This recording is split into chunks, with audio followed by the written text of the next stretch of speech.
The Atlantic League champion York Revolution is on Sports Radio 1350 WOYK. Onto the track, it is gone! It's gone! Revs Baseball on WOYK is brought to you by PeoplesBank, WellSpan Sports Medicine, Shipley Energy, Maple Donuts, Broadway Transmission, Flying Feet, Dasher Investment Services, York Mitsubishi, Kochman Kunkel Insurance Group, Heritage Lawn and Landscape Care, Rudders, Pennsylvania Lottery, Neighborhood SureSave Markets, PSECU, Kona Ice, Smith, Mayer and Little, York County Bar Association, and by Downtown Inc. Swinging a ground ball, rolled to short, Dead's got it, throws, it's over! And the York Revolution are 2017 Atlantic League champions! Now with the call of today's game, here's the voice of the Atlantic League champion York Revolution, Darryl Henry.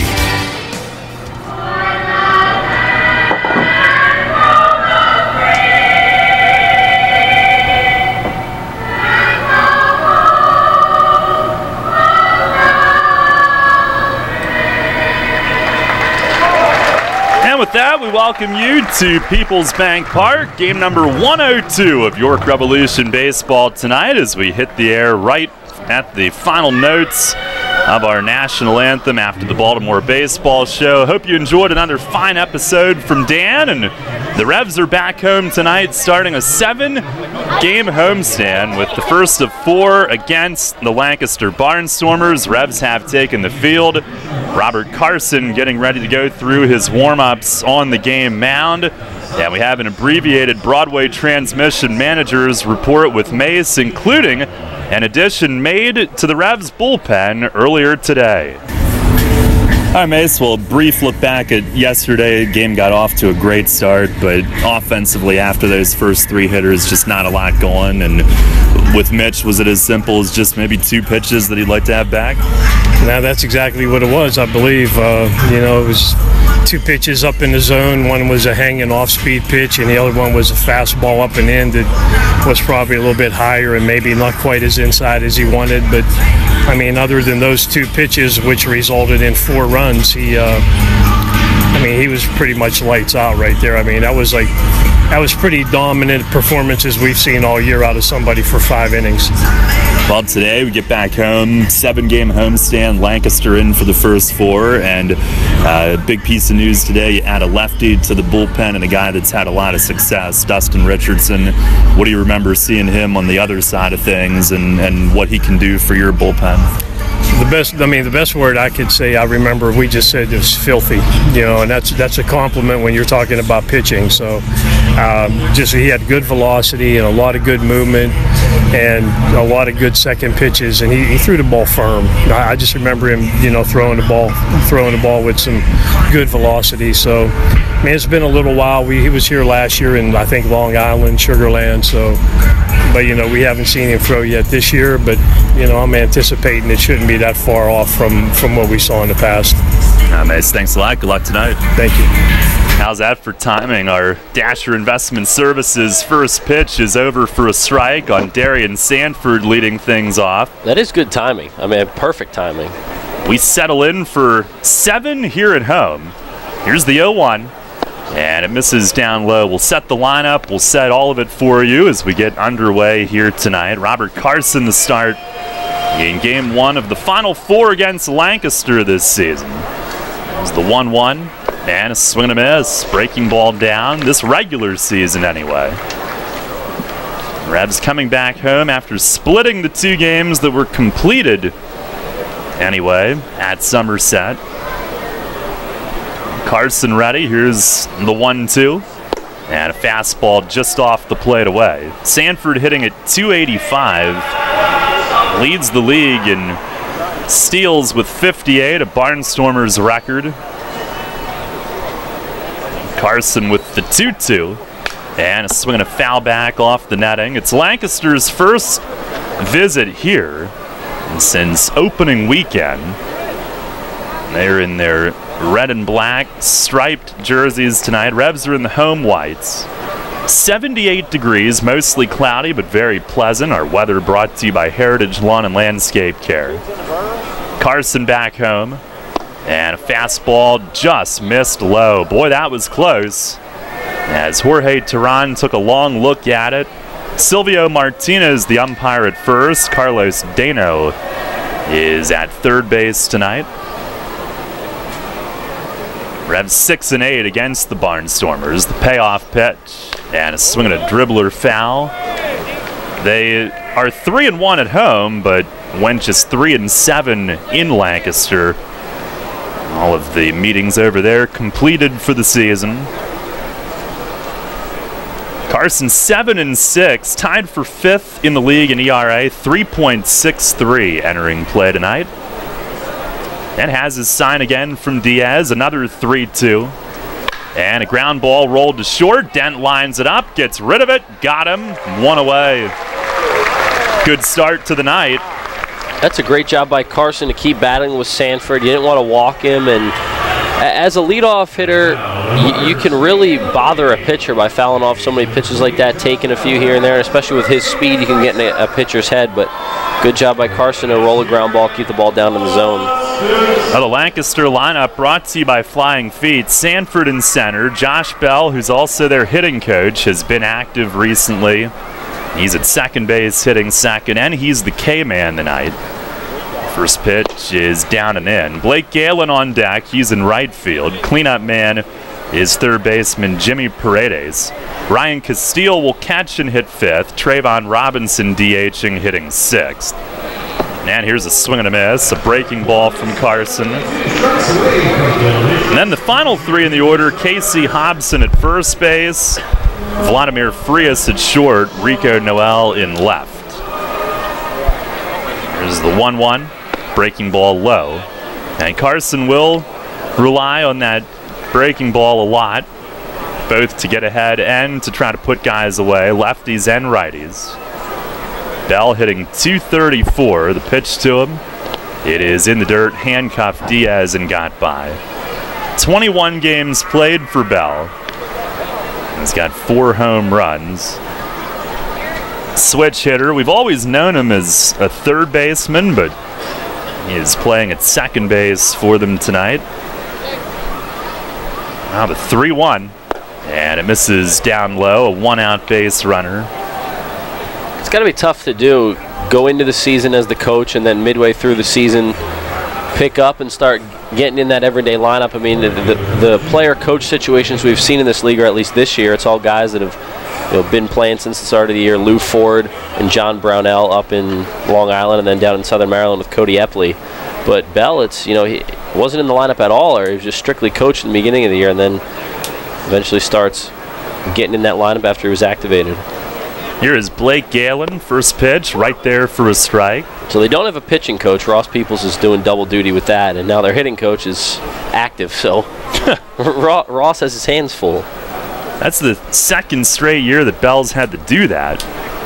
Here's a throw to first. He's back standing. And the intent, as far as I know, has not been for him to do that. But inevitably, they've had a need. Left on left. The 0-1. It is in the dirt, handled by Diaz. Galen hitting .298. Tops in the league in homers with 22. 3 more than David Washington of Long Island, who's got the next highest total. 73 RBIs is tops in the league as well. But he's in a dead heat, tied for the league lead in slugging with Melky Mesa. Pitch, it is down and outside, 2-1. Diaz will get a new ball here for Carson. Well, that does not factor in Mesa's home run from Friday night that's still hanging out there, so if that was added in, he would be leading the league in slugging. The pitch. Breaking ball sat a little bit high. 3 balls and a strike.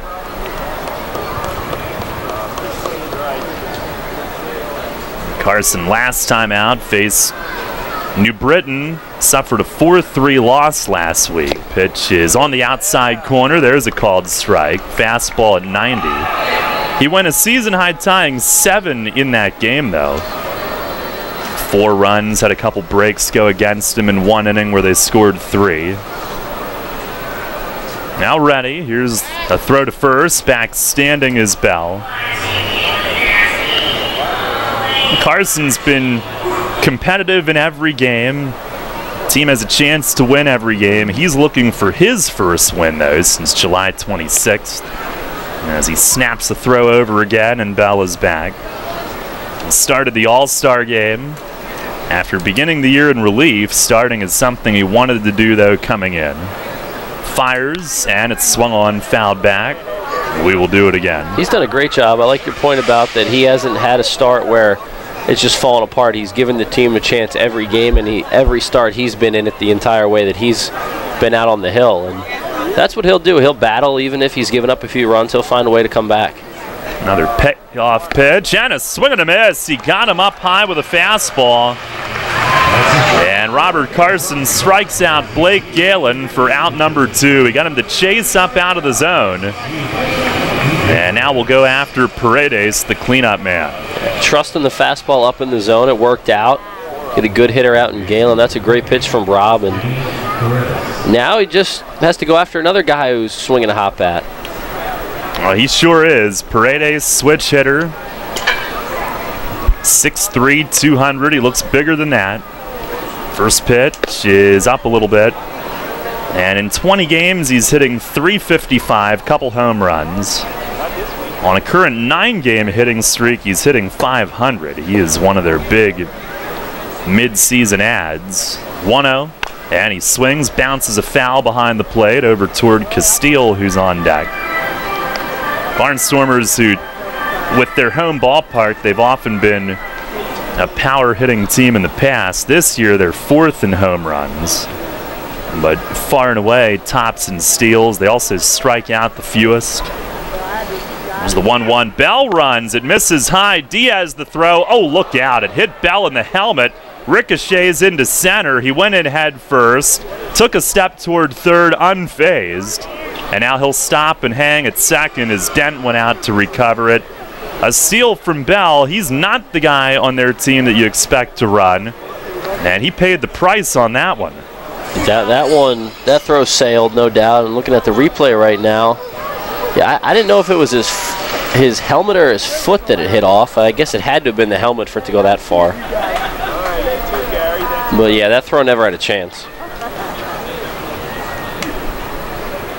Yeah, well, it was screamed a little from here. Maybe it was something other than the helmet. I thought where it was, that's what it hit. But either way, he's fine. He's off to his lead. There's the 2-1.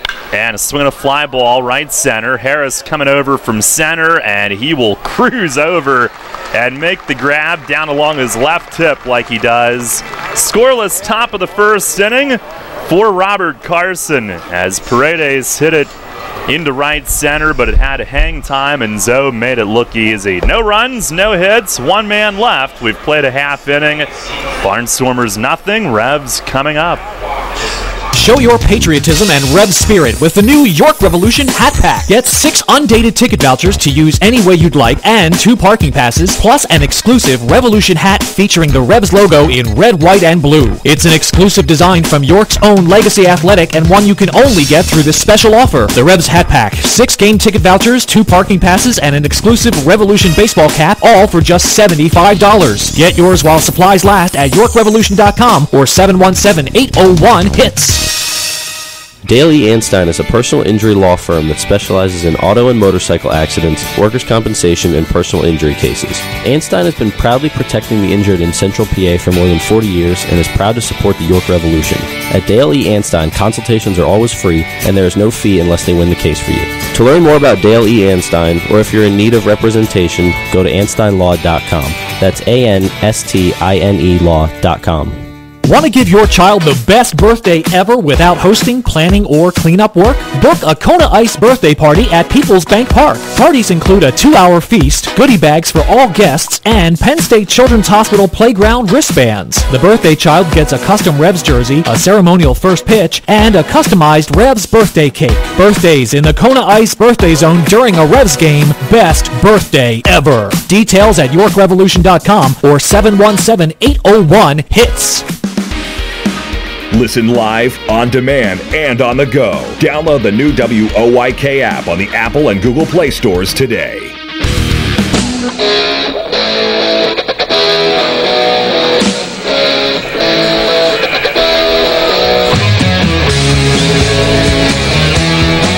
Cannonball Charlie left some smoke hanging on this night where it's cool but humidity is high. As he blasted off between innings, Joe Gardner making the start for Lancaster. As the righty faces Alonzo Harris up first, scoreless. First pitch is on the outer half for a strike. I'll set the Revs lineup for you momentarily. Harris led off last night's game, a double off the wall in left center at Somerset. Helped him get off to a quick start. Pitch here is swung on, bounce foul, third base side. Gardner was supposed to start last night. He warmed up twice. Game was delayed. Here's the 0-2. And that's inside as Harris dances back. Delayed due to field conditions. Sugarland went and got on the bus thinking the game was off. They were told that's not the case. Pitch to Zoe is down low, 2-2. They came back in, went through another round of pregame warm-ups. By this time, Gardner was shut down for the night, so he starts tonight. 2-2, and a swing and a miss. He went upstairs and gets Harris swinging. One down. So they did play 3 innings last night, and in the third with it misting, they then deemed it to be unplayable, and the game after all of that, supposed to start at 5, started way after 9, maybe 9:45 even, and at about 11:15 they shut it down for the night. Here's Alexi as he lays off a 2-seamer away. That's some kind of Sunday night right there. That is unbelievable. Here's a fastball in for a strike, 1-1. Casilla 5th in the league in hitting, 328. Bats from the left, the pitch. It is in the dirt. Revs tonight, lineup brought to you by Flying Feet. It's Harrison center, Casilla at second, Melky Mesa on deck DHing. Talvin Nash, cleanup man, playing first. The 2-1, and it's down and away, just missed. Wellington Dotel in left will bat 5th. Jared Mitchell in right field to hit 6th. And then rounded out, Ryan Dent at short, Henry Castillo at 3rd. And Roger Diaz catching. And Casilla shortens up, shows bunt. And Gardner misses outside for a walk. 1 out base runner. And Melky Mesa, one of the hottest hitters in all the land, coming up. It usually doesn't take anyone on base for Melky to drive in a run because he does it himself, but now having Casilla out there, maybe a chance to do something with his legs, get in scoring position for Melky, either that or Melky can just take care of business himself. But this is a guy who seems like every week we're talking about how red hot he is. And first pitch, high and tight. As Mesa comes in tonight, 6th in hitting, 316. Tied for 4th in homers with 15, but he's really hit 16. 5th in RBIs with 63. He's really got 64. The 1-0, swing and a miss, slider away. 9-game hitting streak. And over his last 13 games now, hitting 348. 10 extra base hits. 19 driven in his last 14 as Gardner throws over, Alexi diving in. Had a cloudy day and at times dark, but a little bit of sunlight making its way through as Gardner airmails a lob over to first base and Casilla will head to second. He was peeking over his shoulder, realized Hobson had the rebound and was about to throw, so he kicks it up a gear and slides hard into second base. Throwing air on Gardner, who thought he had just an easy lob over to first, and it slipped and sailed high. A couple of his other throws over to first looked pretty uncomfortable. One was short that Hobson had to reach out for, and sometimes when you're paying too much attention to the runner and then nothing on the batter, you do something like that and throw it away. Now the pitch, line toward the big wall in left, and it smacks the boards. And Casilla knew it. He took off. He'll score. Coming in from second, Melky Mesa. On with an RBI single, playing some wall ball here early tonight.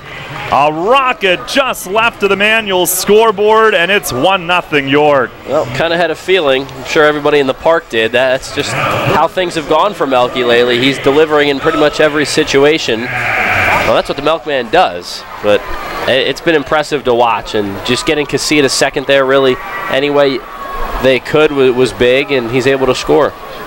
And now Talvin Nash. First pitch, it is a sinking fastball in for a strike.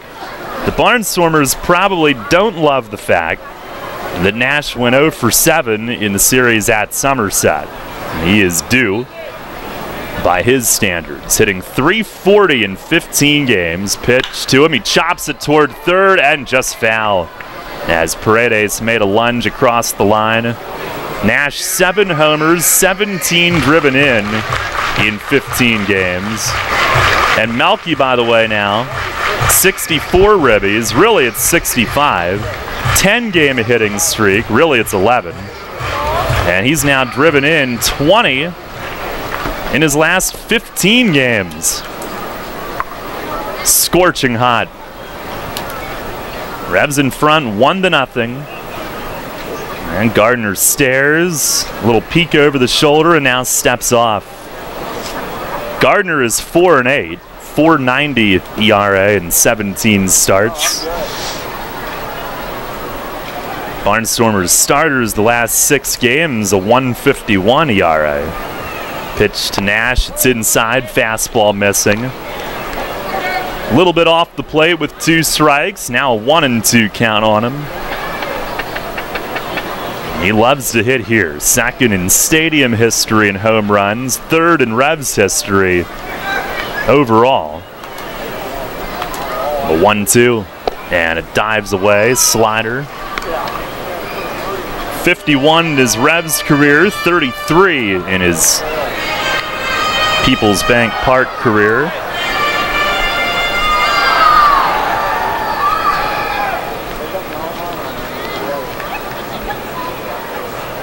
Gardner ready. Here's the 2-2. And a slider, tried to check, did Nash, and he did hold up. No appeal even made. Full count. We saw Mesa steal a base at Somerset this weekend. Let's see if he might go with a full count on the hitter. That was a really good hold by Nash. Again, getting the hands almost through the zone, maybe starting his swing, but then able to hold up. Good job on a tough pitch. Not running, pitch is dribbled towards short. Frias waits, gloves, flips, turn from the second baseman. Bell is in time. And a 6-4-3 double play to end the inning. But the Revs have struck first. It'll end up being an unearned run on that errant pickoff throw, but they'll take it. 1 hit, 1 error, nobody left. Going to the second inning, it's 1-0 York.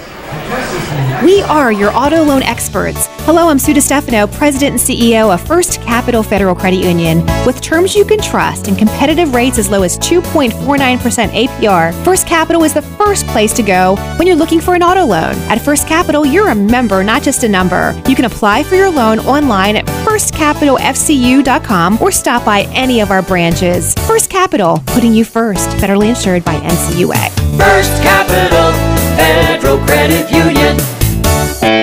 Need to get some cash? No problem. Head to Royal Farms, step up to the ATM, and get your cash for nothing, cause there is no fee. Yep, that's the way we do it at Royal Farms. Some retailers charge to use their ATMs. We don't. Our ATMs are surcharge free, so you can always get cash for nothing, cause there is no fee. Anytime at all Royal Farms ATMs. A bank or credit card fee may apply. You'll always hit it out of the park with great Best Yet products from your neighborhood Sure Save stores.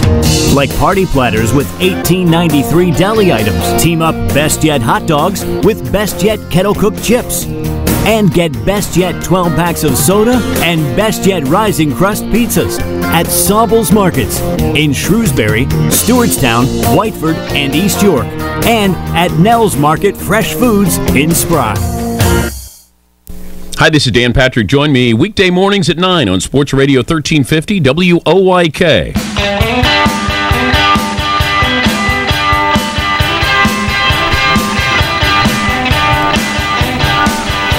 Head of the second inning tonight, 1-0 is the lead for the Revs. Darrell Henry along with Michael Mark Antonini as Ryan Castile leads things off.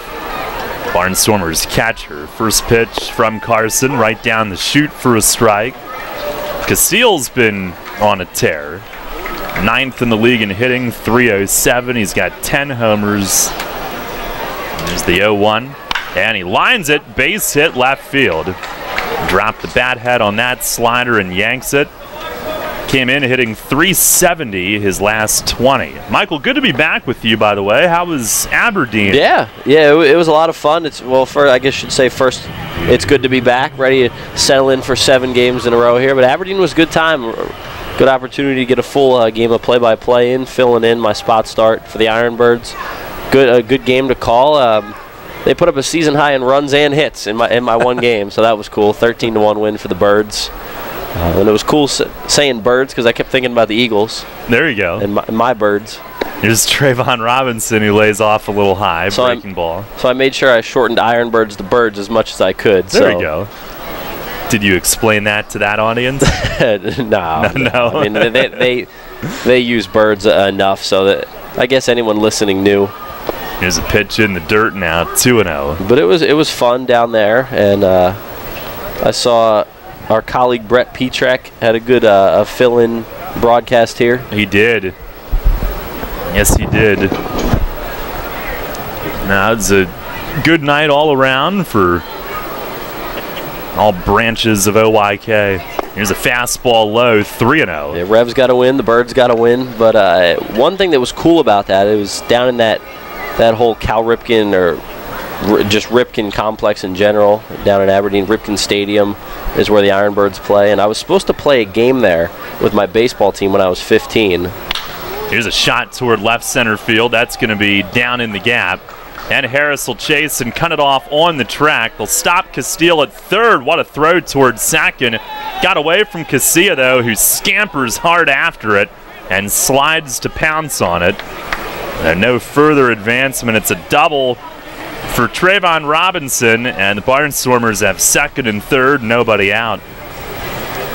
An unfortunate situation there. Carson leaves one out, and then it just gets hammered to the gap. But a good job by Harris to get it in quickly, and Casilla, once that got by him, to keep it in the infield and keep the run of the tying run at third. But what I was saying was I was supposed to play a baseball game with my team down in a Ripken tournament at Ripken Stadium. We were 14 or 15, so we were on the big field. But that game got rained out, and they moved it to a local college field. Oh. So. Here's Casey Hobson, who checks on a slider but did not go. So we didn't get to play there, which was pretty devastating. I mean, that's the goal, but it was cool being able to call a game from that stadium. Guess it made up for it in that way. You didn't know at the time that you would get over it 8 years later. Here's a fastball up high, 2-0. I mean, I guess in a way, I hadn't thought about that in years, but what made me think of it was on my way there, I drove by the community college where we played at instead. And I guess in a way I'm still not over it because it would have been pretty cool to play there. But it worked out. Now ball in the dirt. Handcuffed Diaz, and Castile's going to try to score, and the flip doesn't make it in time. 1-1. Robinson goes to third on it. A wild pitch. It bounced up, glanced off Diaz diagonally behind home plate to the right, and he went scrambling to recover, tried to flip it as he was sliding. His momentum going away from home plate made that flip even longer, and it came up short. I don't know if they would have been able to recover with a good hard flip anyway. Castile had a head of steam. It looked like there was maybe a shot if that ball didn't squirt as far away because Castile hesitated at third. The flip from Diaz, just not a good one. And now 3-0 to Hobson, and where did that miss? And Carson frustrated. Motions for the ball back from Diaz. Rogers going to go visit with him. But that did not miss by much, and it's a walk. The first 3 have reached this inning. 1-1 the score, first and third. And Vladimir Frias to the plate next. Shutdown innings are really important, especially against this Lancaster team. We know how they can chip away and come back late in the game. They're never out of it. Carson didn't get it this inning, and now maybe being a little bit squeezed in the strike zone never helps. Well, here is Frias, who's 8th in hitting, 308, 6 homers. Switch hitter batting right. First pitch is down low. Last year he was with Lancaster and was picked up mid-year. Diamondback system. They also signed Angel Franco from the Revs mid-season. Here's a ball yanked sharply foul. Down past the third base dugout, 1-1. So they needed 2 middle infielders. They took 1 from each team. And Frias back with Lancaster again. And having a good year. He was an all-star selection. Carson, the 1-1. And a foul against the netting. Really got in on the hands of Frias there. And a very late swing sent it off to the right of home plate where the netting would not have been last season. That net knocked it down. Now Carson ready. The 1-2. And it is just off the plate away. 1-1 game here in the second inning tonight. Barnstormers have 6 doubleheaders coming up in the next couple of weeks. They've played 3 fewer games than any other team. Here's a ground ball to short. Dent to his left. Flips to Casilla. And going across the bag, he'll toss to first for the double play. Revs will take that trade. Run scores, no RBI. It's a 2-1 Lancaster lead, but Carson gets 2 outs on 1 pitch. That'll work. Plenty early in the game that the Revs can get that run back. Now, of course, a little bit deflating to go down by 1 just a few minutes after you took a 1-0 lead, but that double play definitely going to help Carson moving forward. Clears the bases now. Now each team has now turned 1 tonight, and here is Rico Noel. He bats 9th, chokes way up. First pitch, he swings, loops it, shallow left center. That's going to plummet down for a hit. And Noel, the little punch-hitting slap guy at the bottom of the order, is on base. He is 2nd in the league in steals with 40, so keep an eye on that. Well, some things never change. Rico Noel, pesky at the bottom of the order, dropping one in. Not a hard hit ball, but somehow those find the grass for him.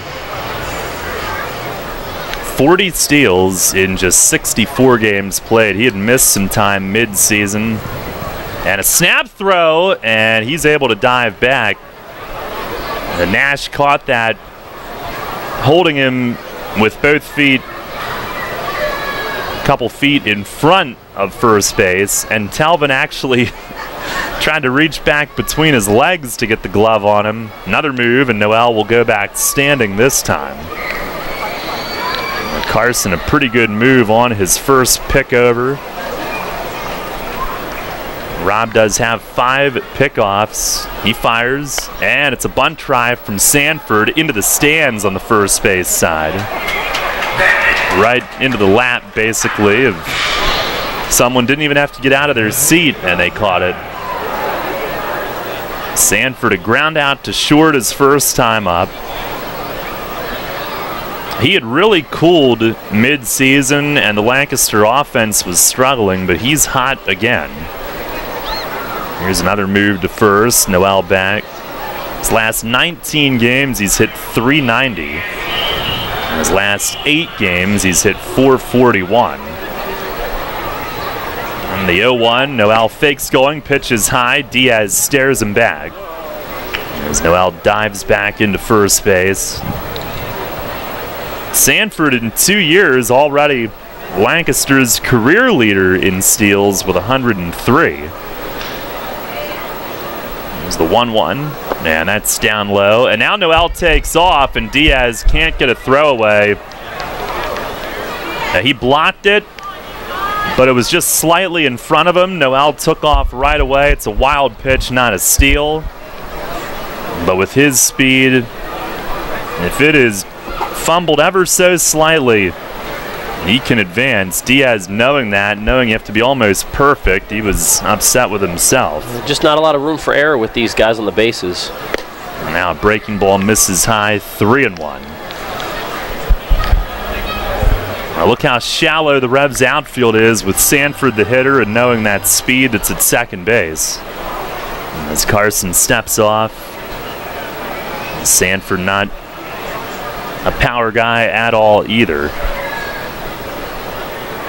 And now Carson will turn and look Noel back, just trying to keep him close at second.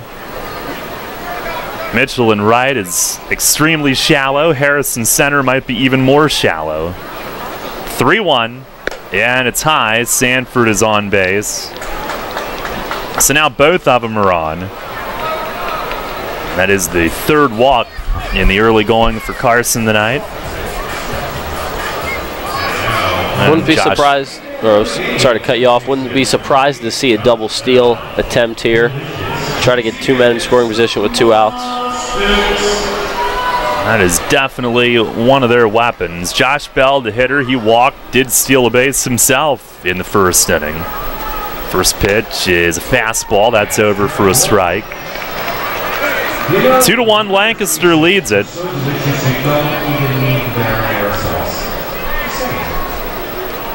And there goes the lead runner. There goes both. Pitches high, no throw from Diaz. Noel got a running start from second, and they both steal. It's second and third. Noel's 41st. Sanford's 59th. It is a track meet when they get on base. Now 1-1. Carson the pitch, and a swing, a high fly foul. This will be out of play off to the right. Well, with their speed, they can make every pitch that much more important because a couple pitches later now, a base hit could score 2. 1-2, and it just misses away. Carson took a couple of steps toward the dugout, thinking that that one was there. Looked pretty good. And normally that's a call made on the outside corner if it's close.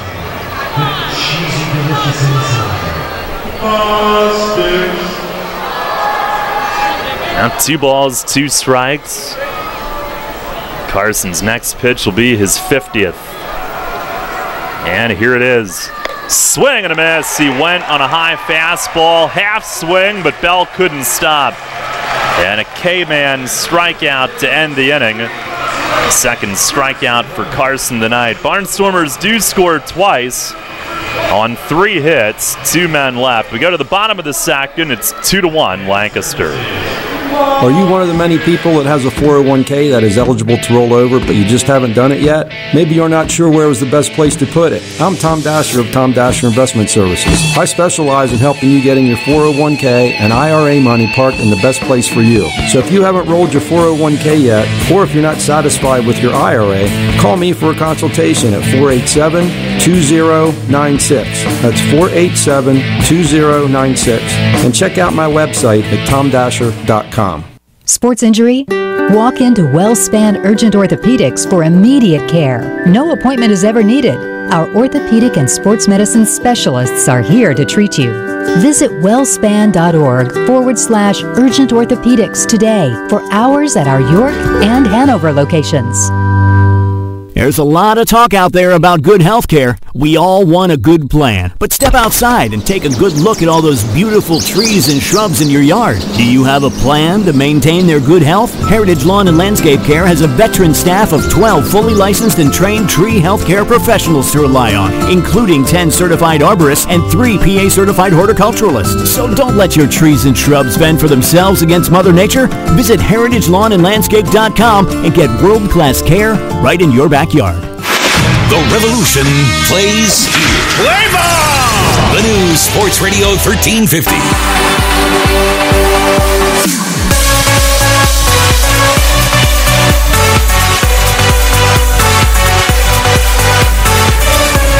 Bottom of the second. It's a 2-1 Lancaster lead. Barnstormers going in front. Wellington Dotel will lead things off, followed by Mitchell and Dent against Joe Gardner here in inning number 2. And the tall righty fires. It is a fastball over for a strike. Gardner 6'5", 225. Big leg kick. A lot of movement of the limbs. He deals. And it's over for a strike. Pretty big arm action as he swings it back. Almost reminds you, as he dips and rocks a little bit, of Bob Zimmerman from Revs years past. Here's a swing and a chop along the line at first, but foul. And that pitch was in. Dotel waited as long as he could to fight it off down the line the other way. He's hitting .304, .316 with York. Mace wanted to give him most of a night off last night. He pinch hit late, had an infield hit. Gardner kicks and fires, and a swing and a miss. High fastball gets him, and Gardner has begun each of his first 2 innings tonight with strikeouts. Bring up Jared Mitchell. Revs scoring on Melky Mesa's first inning single. Barnstormers answering on a wild pitch and a double play. Mitchell at 266, 4 home runs. First offering, it's outside. Coming up next inning, we have another night of our non-profit spotlight on WOYK. There's the 1-0. And a swing and a bouncer toward first. Hobson a clean hop. He'll flip to Gardner covering, and that's out number 2. Have some folks from Jessica and Friends community joining us on the station. You've heard their ads throughout the day for a couple of weeks now. Ryan Dent will come to the plate here with 2 down. The one thing Mark Mason really wants his team to start doing is taking, better at bats when no one on base, and also better at bats with runners on. I mean, it seems like when there's no one on base, guys are swinging early in the count, taking big hacks instead of working the count. First pitch to Dent is in for a strike. And then when there's guys on base, a lot of letting the count go deep and leaving runners on base because of strikeouts and things like that. 0-1. That is in the dirt outside. Dent at 251, 11 homers, 41 driven in.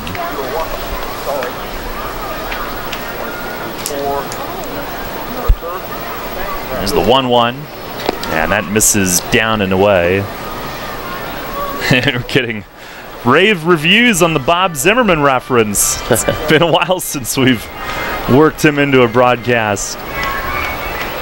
There's the 2-1, and a fastball a little low. Good eye from Dent. Related to Ryan Zimmerman or Jordan Zimmerman?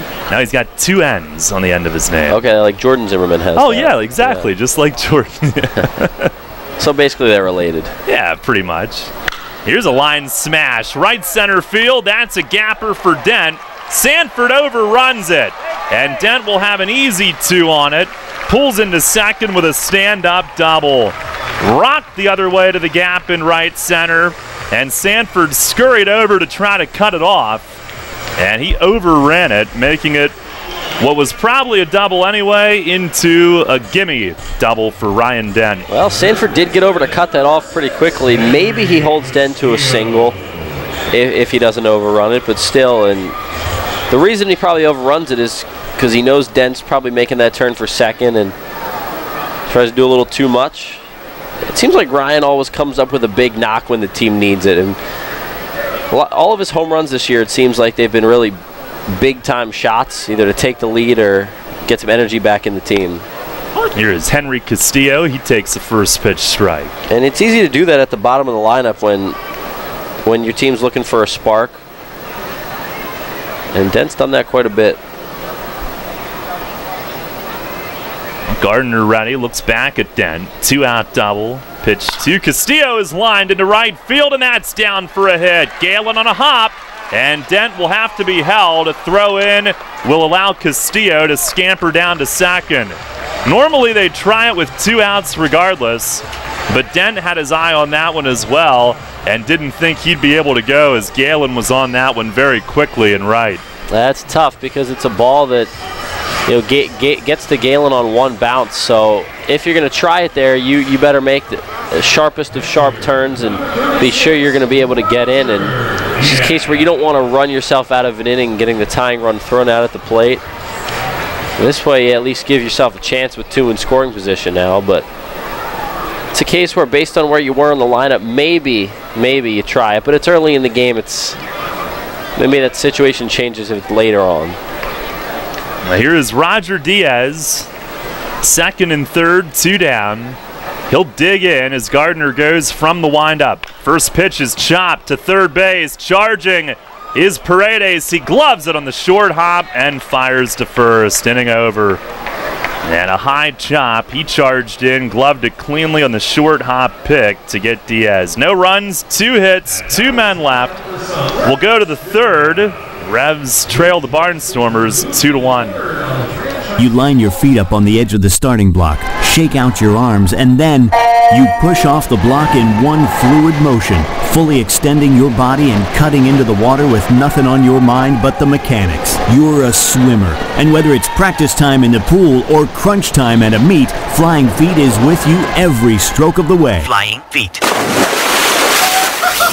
Flying Feet Sports Shoes is a swimmer's paradise. Get suits by Dolphin, Speedo, Nike, Arena, and Tier. Pick up practice gear, team gear, and training equipment like fins, snorkels, and kickboards. The Flying Feet team has high-tech competitive suits, customizable caps, goggles, even goggle repair items. Shower down with swimmer shampoo and body wash, plus suit wash to limit the wear and tear of chlorine. Time to dive into the pool? Then it's time for Flying Feet. We're more than sports shoes. Flying Feet. 1511 Mount Rose Avenue, York, just off exit 18 of I-83 next to Battery Warehouse. So, John, what should the Eagles' focus be this season? Eagles Fast Play for sure. As opposed to what? I'm talking Eagles Fast Play tickets from the Pennsylvania Lottery. Playing's faster than our wide receiver running a slant. Faster than our defense blitzing the QB? Oh, yeah! The game's got progressive top prizes, plus second chance drawings for Eagles game tickets, meet and greets, autographed merchandise, and more. Wow, I'm gonna get mine fast. Fast Play. Play fast, win instantly. Players must be 18 or older. Please play responsibly. Benefits older Pennsylvanians every day. The Baltimore Baseball Show with Dan Connolly, right here on Sports Radio 1350 WOYK, York.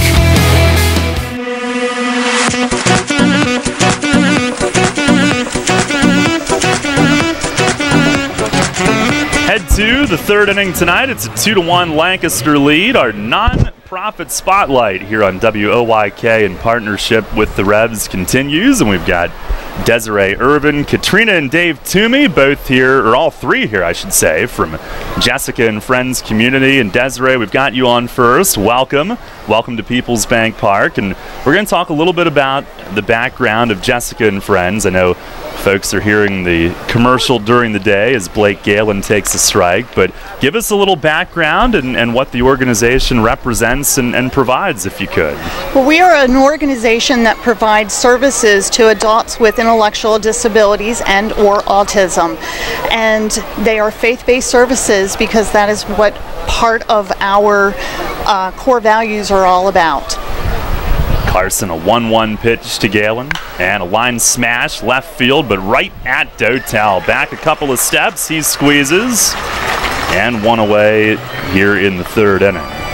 So, intellectual disabilities, autism, you've got some residences, some programs that are at home, I believe, based as well. And that is correct. We have day programs that operate out of Hanover and York. We have residential homes that operate 24/7 for individuals who can stay in our residence and just have a very, very... Now here's a drive to deep left field, and it clears. Jimmy Paredes with a line drive. Home run. The wall is 37.5 feet tall. That ball might have been hit 40 feet high as it clears over the yellow line. And it's a 3-1 Lancaster lead, his third of the year. Okay, back to better things. Back to better things. So our residential program operates 24/7 for individuals to live in our homes, and they operate just as our regular homes would for anyone coming in and out of work and on the weekends. We also have a parents and caregiver support group network where the families and of the individuals that we're serving, we're there to help them in whatever capacity they might need, whether it's resources or respite care or just operational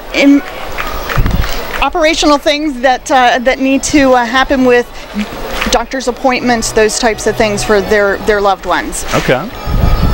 1 ball, 1 strike on Ryan Castile. He swings, lines a base hit into left center field. And Harris will glove that and toss in. Well, we've got 4 pillars that make up the program, beginning with Pathway Services Day program. I'd like to bring in Katrina Toomey to talk about that. She's the program manager of the Pathway Services Day program. Desiree, thank you as we welcome Katrina Toomey onto our broadcast. So Katrina, tell us a little bit about the day program, Pathway Services at Jessica and Friends Community. Pathway Day program in Hanover. We do a variety of different things with our individuals. It's a day program that operates Monday through Friday between 8 and 4. They come to our program. They get dropped off by either their parents or caregivers. And they just come for a wide variety of different things. We do arts and crafts. We have different volunteering that we do.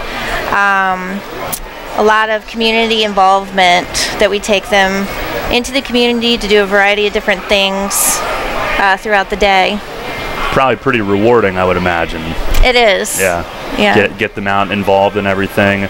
Right now we've got an issue. Robert Carson apparently felt something on that last pitch. Mace and Chong are out to check on his health. Took a long walk behind the mound after that last pitch that missed. 1 ball, no strikes on Trayvon Robinson. It's a 3-1 Lancaster lead here in the top of the 3rd inning. Folks from Jessica and Friends Community joining us in our nonprofit spotlight tonight. And we've also got the residential services program, which is open 365 days a year. Dave Toomey is the program manager of our community program. We're going to bring Dave onto the headset here and to talk a little bit about the community program at Jessica and Friends Community. Dave, welcome. Thank you.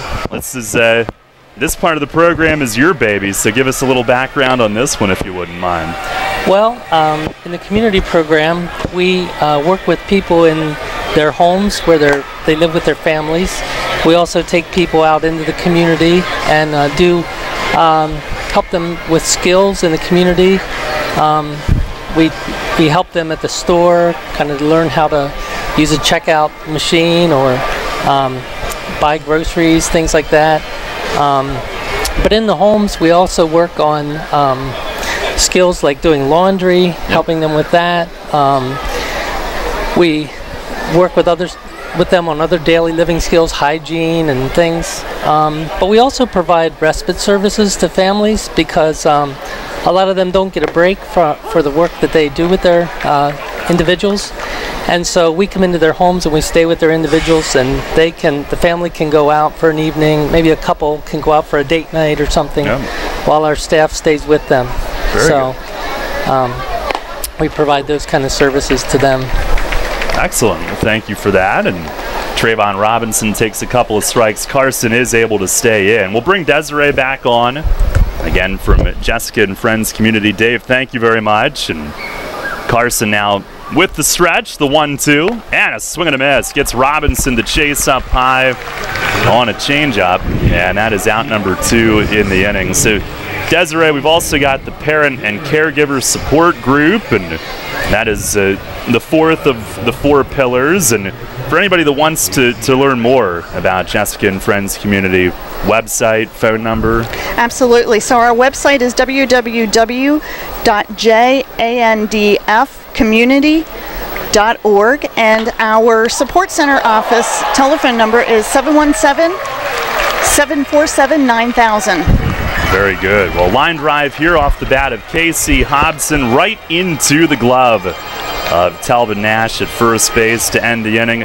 Desiree, we had a couple of other things we wanted to get to, so we'll stay here in between innings and then let you get back to enjoying the game. But the Revs trailing 3-1 here in the third. You guys have some annual, well, you've got a celebration coming up, 20th anniversary, and a 5th annual gala coming up. Tell us about that. That is correct. On October 29th, Jessica and Friends Community celebrates our 20th anniversary for celebrating serving the community, and we are just so excited about that. And as we get started to fast forward to that activity on the 29th, we are going to kick everything off with our 5th annual gala, and it's completely different than what most people recognize a gala to be. It is an honor event of our individuals and the families that we serve, and so there is a red carpet that's brought out that evening, and our individuals walk across the red carpet, and I'll tell you what, they all have their own walk and their own wave. That's awesome. That's outstanding. Can folks go to jnfcommunity.org for that as well? Oh, we would love the community to come out. We've got information posted on our website and certainly our Facebook page, but if you would contact our office or go on the website, we will get some information to you. It is by invitation, so we would love to get an invitation out to you, and you just need to respond. The date is September 15th, so it's coming up. Okay. Awesome. Well, Desiree, Katrina, Dave, thank you all for joining us here in the broadcast tonight, our nonprofit spotlight. Jessica and Friends Community in the spotlight tonight. And are you enjoying the game so far? Most definitely. Yeah? And the Revs are catching up. That's a good thing. Absolutely. Well, we'll let you get out of our cramped radio HQ here and enjoy the game. Guys, thank you very much for joining us. As we go to the bottom half of the third inning here, it is a 3-1 Lancaster lead, and the Revs back to it offensively here against Joe Gardner. It'll be Alonzo Harris leading things off, top of the order. Revs with 3 base hits. First pitch is in at the knees for a strike. 3 runs, 5 hits, 1 error for Lancaster. 1 run, 3 hits, no errors for York. The 0-1, and a swing and a line drive base hit into left field. Now Zoe leads things off with a single, and he is 1 for 2 on the night. That'll bring up Alexi Casilla. On our WellSpan Sports Medicine injury report tonight, Robert Carson obviously was able to stay in, whatever it was that was bugging him. Revs got Tyler Clark back on the field yesterday. His finger injury. Here's Alexi. First pitch is a fastball in for a strike. Luis Cruz out for the year with the hand injury. Frank DiGiulio Jr. with the elbow. And now Gardner steps off. And Jay Goss was deactivated today as well. He had made 1 appearance coming back, but trying to come back from his own elbow concern. Here's the 0-1. There goes Zoe, and a swing and a chop foul, first base side. And he would have had that one stolen, but again, hitter already had a strike on him. Casilla had one that looked good to hit, just topped it foul. He walked and scored his first time up.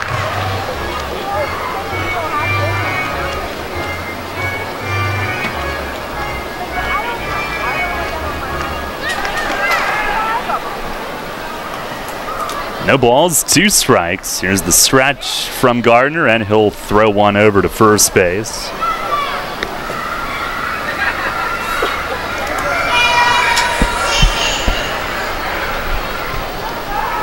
Gardner had a complete game rain shortened win his last start. He fires, and that's up and in. A lot of what he throws, 2 seams, sink. That was in on Casilla, trying to front door it, front hip it, run it back, but Alexi jumping back, a little too far up and in for Gardner. Now the 1-2, down and in, and a delayed steal from Zoe, and Castile will pump fake, thought better of throwing it. Stolen base number 7 for Alonzo, who dives in. There was no throw, and the delay got him. And now, as they have been checking out Carson in the dugout. It looks like Highland Piguero is heading to the bullpen mound quickly. And Carson, holding a towel, is going to walk up to the clubhouse with Chong. So that's not a good situation. No, not at all. And especially the rotation this year, it's been so beat up. The Revs have used so many pitchers. To lose Carson, the guy who's been a staple over the last couple months, hurts. Now the 2-2. And a swing and a foul tip off of Castile.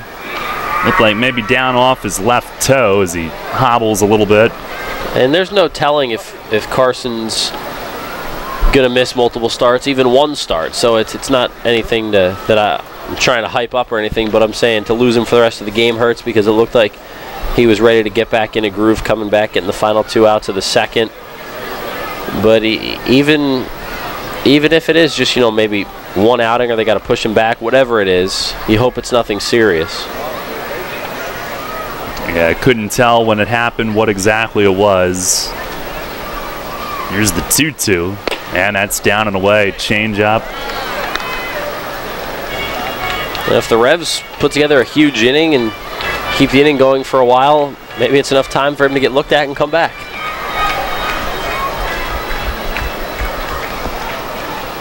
Now, the fact that he stayed in to finish the inning, I guess, is a good sign. 3-2. And a swing and a floater, shallow right, Gale, and a late break, and it cost him. It lands as he takes out a couple divots on the sliding attempt that short hops into his glove, but it lands for Casilla, a blue pit. Harris to third, and they're at the corners with nobody out. You get the feel this is going to be another one of those games like we saw in Lancaster in that 4-game series in mid-July. Not saying it's going to end the same way because there were some frustrating games in that series, but it has that back-and-forth feel to it. The Revs knocking on the doorstep of tying it or taking the lead right here. Their best hitter at the dish. Here's Melky Mesa, who rocked a single off the arch nemesis in the first inning. And Gardner stretches. And the first pitch, he swings and misses, kept it away from him. Gardner, in 5 innings in his last start, complete game, range short, and win. In 5 innings, he got 4 double plays. That's hard to do. But he will roll some ground balls when he's on with that 2-seamer. And Alexi goes. Pitch is swung on and missed. Castile pump fakes, throws to third. Alonso's back, standing up in plenty of time. It's a steal for Casilla. He's got his 12th of the year, and now second and third. 0-2 on Mesa. Great job by the Revs on the bases in this inning. Zoda, that delayed steal. Now he's on third because of that blue pit. Now Casilla picking up another base. Speaking of double plays, you see the Cubs turned 7 the other day? Oh, in 9 innings? Yeah. Oh, my. 7 double plays. I did not see that. Infield back. The 0-2, and it's down and in. Cole Hamels was pitching. I think it was a 1 or 2-0 win. It's a major league record. I think it tied a record. But Cole Hamels was in there for maybe 5 of the 7. Just kept rolling them. There were a couple liners, and I think the rest on the ground. Gardner with the 1-2. Down low to the backstop. Here comes Zoe. The throw to the plate. He dives in. 3-2. And Casilla goes to third as well. It's a wild pitch. Gardner bounced it right past Castile, who could not get any leather on it. And it rebounded pretty hard. If not for Zoe's speed, they'd have had a chance to cut down that run. But Alonso diving in head first. 3-2 the score. I was just going to say, they probably get Casilla out if he's trying it, or if it's somebody else that had been on base right there. But Zoe is able to turn on the burners late and get in because the ricochet off the back wall really helped Castile. Now the 2-2, and a swing and a miss. He stayed soft and low, and gets Mesa reaching for it. Third strikeout for Gardner. Now with 1 away, Talvin Nash coming up. Now with 1 down and a runner at third.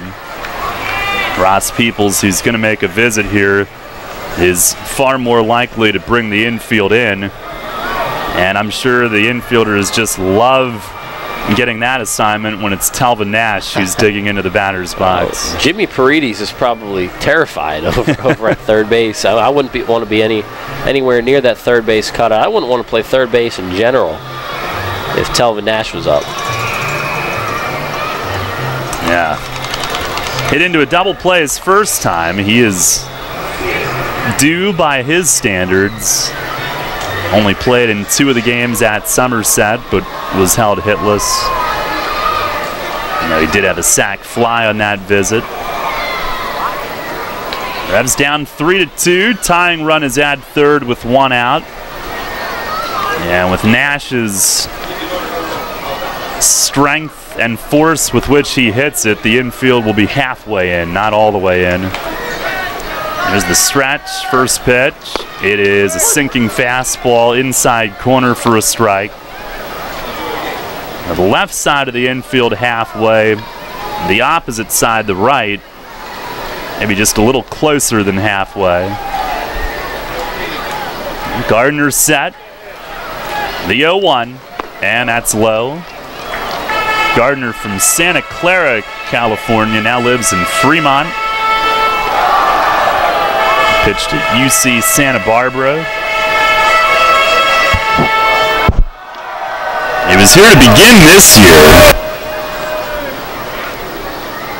Arrived late the last 2 years, taking classes toward his sociology degree. The 1-1, and a swing and a bouncing ball left side. It's going to get on through. Base hit left field, and Casilla can trot home with the run. We're tied up. Telvin Nash, his 18th RBI in 16 games, a seeing-eyed chop single. And Alexi played it cautiously. He was not going to go until it got through. Telvin Nash keeps finding a way to get the job done. It's impressive. He's been in an RBI position every game he's been here, but still the numbers he's put up, 18 RBIs now in 16 games. It's impressive. And again, we're tied. I think just kind of the way this 4-game series is going to go, we're going to see a lot of back and forth. Casilla does a good job reading that. I think Paredes at third, it was almost as if Frias expected him to get it or cut it off, but he didn't. Here's Dotel now. Curveball misses inside. Dotel a strikeout his first time. 3-3. The Revs with 6 hits to Lancaster's 5. Gardner stretches. The 1-0. And that dives away. Another breaking ball. Gardner was their opening day starter against the Revs this season. He's one of 6 players in Lancaster history to be there for 5 or more seasons. He fires, misses way outside, and now starting to lose his command. It's a 3-0 count. Jared Mitchell on deck.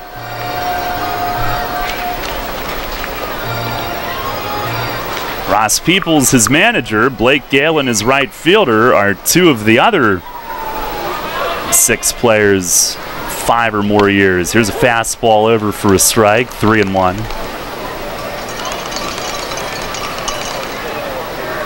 2014, he certainly made the most of this league. Twice he got signed from Lancaster, once by the Cubs, once by the Braves. Now the 3-1. And a swing and a high fly ball, deep left center. Sanford back, it is gone! Wellington Dotel, a 2-run home run into the playground in left center. A towering shot. Sanford scaled the wall, but it was well out of his reach. And it's a 5-3 lead here in the bottom of the 3rd inning. Dotel with his 7th long ball of the year. That's big time right there. Being able to do it and get a pitch and drive it out, give the Revs a lead. I told Greg outside here helping out with Brian, next to Brian, our official scorer. I told Greg, hey, someone's hitting a home run this inning. I don't know who it is, but someone's hitting one. Sure enough, Dotel goes deep. You were a caller. Here's Jared Mitchell. He slaps one to deep short. Frias backhands, off balance, mini jump throw, not in time. Mitchell safe, infield hit. As Frias tried to do a Jeter style, He didn't get midair to make the throw. He was up just a little bit, still striding away from first as he cast it across the diamond. And that's not good enough with Mitchell's speed. Just way too much air under that, and Mitchell beating it out from the start. But hitting's contagious, and the Revs are putting together a big rally right here. Now here is Ryan Dent, who doubled to right center his first time, and now in the first 3 innings, the Revs have 8 hits. 5-3 lead. It's a 4-run inning. Pitch from Gardner, fastball in for a strike. 4 runs on 5 hits in this inning.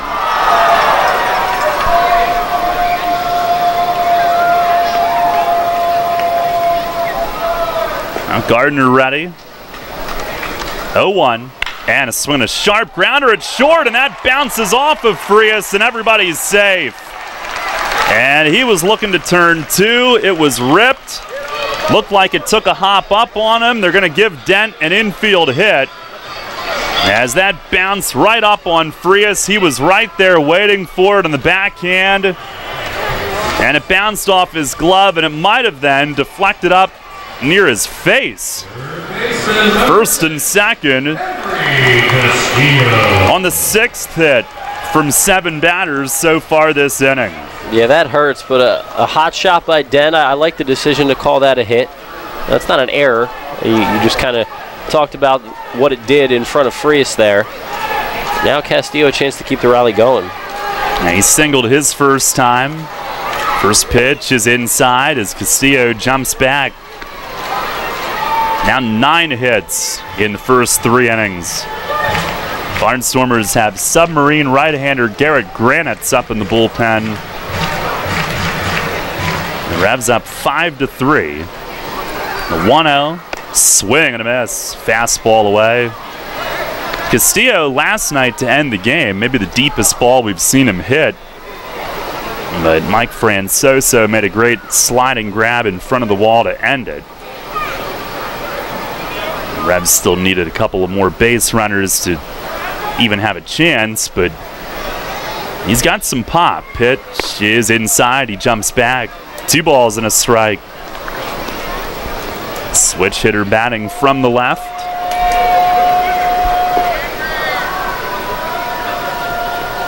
Castillo and Casilla, the Revs' 2 switch hitters. Clark used to be one. And now the 2-1. It is outside, and Gardner might have even stumbled off to the left a little bit on his follow-through as he kicks at some dirt at the front of the mound. What a long inning it's been for him. He's now up to 61 pitches. And last night he did not start because he was up warming up twice. The 3-1. Fastball strike. Down and in on Castillo, 3-2. And that can be difficult to come back the next day, even if you don't pitch in a game. But even to just warm up twice, still with tough conditions. Arm can tighten up, get cold. It's tough. Now the 3-2. Swinging a bouncing ball at first. Hobson away from the bag, spears the high hop, flips to Gardner. That's out number 2. Both runners move up, second and third. And Hobson, with the glove on his right hand, had to reach high into his right as that one with some top spin shot up on him, but he makes the play. And a productive out right there. See if Roger Diaz can keep it going, but that's a good at-bat by Castillo to see a few pitches, run the count deep, and eventually hits a ground ball, but it's one where no chance to turn 2 on. Here's Diaz now. First pitch. Fastball down low. He had second and third, 2 outs last inning. Gardner got him to ground out to third. He is in that situation again here, but a much longer inning for Gardner to get to this point. See if Diaz can get one good to hit. The 1-0. It is down and away. And I think they wanted it in. Gardner not terribly sharp. 2 balls and no strikes. His 66th pitch of the night will be coming up. Granitz is ready. He's done throwing and left. From the windup, the 2-0. Inside, Diaz jumps back. Now with the reigning Indy League Player of the Year on deck, walking the 9-hole hitter, not what Gardner set out to do. Peeks over at third, the 3-0, and it's right down the middle for a strike. Alonzo Harris, the reigning Atlantic League MVP, is in the on-deck area. Here's the wind, 3-1. And it's up high, ball 4 to Diaz. Bases loaded for Alonzo Harris. And Ross Peoples out of the dugout, calls for Granitz.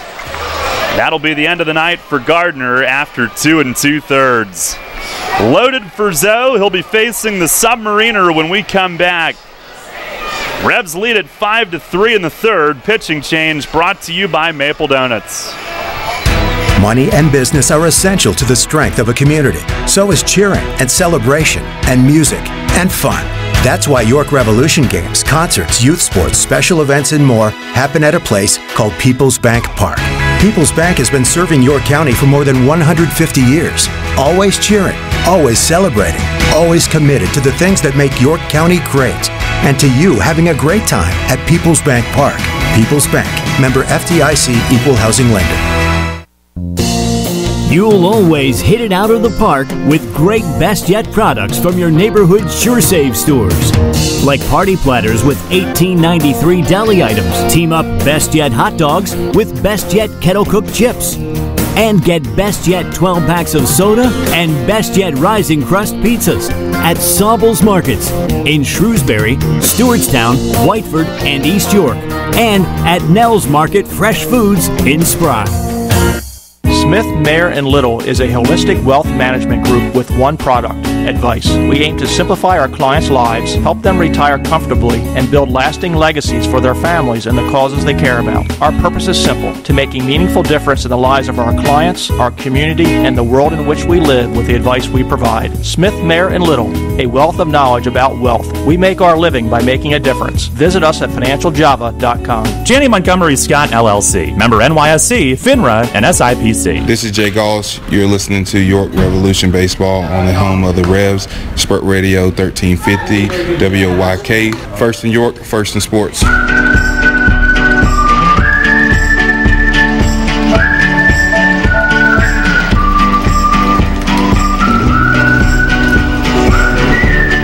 Bases juiced.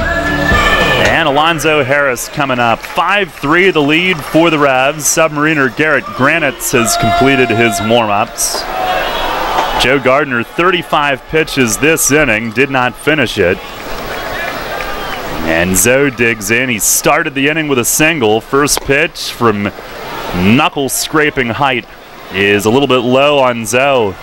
Guy that you have to be patient against. Granitz will throw it from pretty much the ground. It's about as close to underhand as Submarine can get. He's ready. And the 1-0. It is a called strike. Certainly looked like it was inside, and Harris backing away has a little discussion. I thought the first pitch looked like more of a strike than that one. That one a little bit inside right there. Zoe lunged out of the way. Pitch here, breaking ball, swing and a miss. There's that slow sweeping frisbee, 66 miles an hour. Oh, man, I think he was sitting fastball right there. Oof. That was a big hack. He had a single, a steal, and a run earlier this inning. The 1-2. Breaking ball, line drive, base hit, left center field. One run home. Here comes Dent. He'll score, and it's 7-3 York. And Alonzo Harris with his second hit of the inning.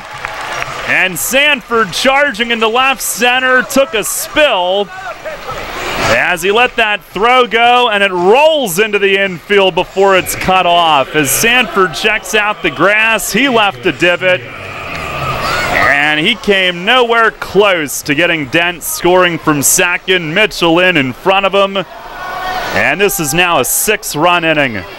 First and second, here's Casilla.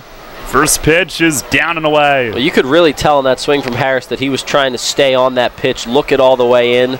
Funky release from Grannis, a guy he hasn't faced yet this year. And he really did truly stay on it right up the middle. Now the 1-0, and it is a called strike away. And that ball, as it came down, started to hook away from Sanford a little bit as well. Taking him a little further toward left center. It's the 5th time this year the Revs have put up 6 in an inning. Now the 1-1, breaking ball hovers high. For anyone wondering, listening, or watching at home, they've had 7 runs in an inning twice. But it was really important to get those extra 2 runs there and for the inning still not to be over, because usually when a reliever comes in, they shut the door down and limit the damage, but Granite has not so far. Now to 2-1, and that's off the plate away. Alexi tonight has walked, singled, stolen a base, scored twice. How many bat-around innings this year? We got 20. 21 now with this inning. He is the 11th hitter of the inning. Singled earlier. He takes here. It's a called strike. 3-2. Well, 2 infield hits in the inning. 109 of them now on the year. Nice. It's just kind of what this team does. Homers, infield hits. They have 10 hits now on the night already. Runners will go and Granites will turn and look Diaz, the lead runner, back. 7-3 the lead for York here in the 3rd inning. Peguero will be in the 4th on the mound. 3-2. And a swing and a foul out of play, third base side. This is how you really want to set the tone in the beginning of a 4-game series, and a huge series. Every series over the past couple weeks and every series the rest of the season is going to be a quote-unquote big series, but this is the last time the Revs see Lancaster. They're one of the 2 teams in front of them. They're chasing for a wild card, Lancaster and New Britain, of course Long Island, but they lead the other division. So these are really big games, and this is a way to set the tone for the first of 4. Pitch here is popped up, and it's second. Bell going out into shallow center, shortstop Frias. He called, and then he was called off by Sanford coming all the way in. Just out in the outfield, Sanford all the way in to handle it. But the Revs, with 6 runs in the inning, sent 11 men to the plate, 7 hits, no errors, 2 men left. It's on to the 4th. Michael with the play-by-play. The Revs with a 7-3 lead. Sports injury? Walk into WellSpan Urgent Orthopedics for immediate care. No appointment is ever needed. Our orthopedic and sports medicine specialists are here to treat you. Visit wellspan.org/urgent orthopedics today for hours at our York and Hanover locations.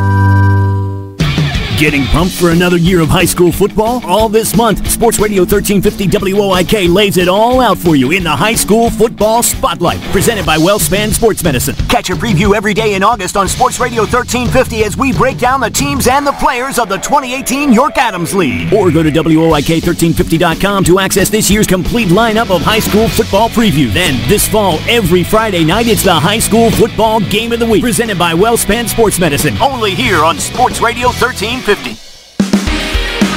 Listen live, on demand, and on the go. Download the new WOIK app on the Apple and Google Play stores today. Since 1934, PSECU has given Pennsylvanians financial opportunities to live a better life. We are a credit union who offers valuable free and low-fee financial products, broad lending options, and outstanding money management for financing life. At PSECU, we are proud of who we are and committed to who we serve because our Pennsylvania roots run deep. We are banking on a difference. Visit PSECU.com to join us. This credit union is federally insured by the National Credit Union Administration. Equal Opportunity Lender.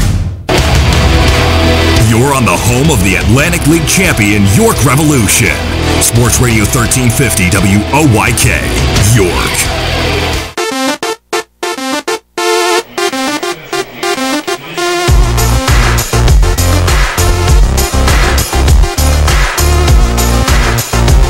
7-3 Revs, top of the 4th inning from PeoplesBank Park. Michael Marcantonini taking over on the play-by-play alongside Darrell Henry.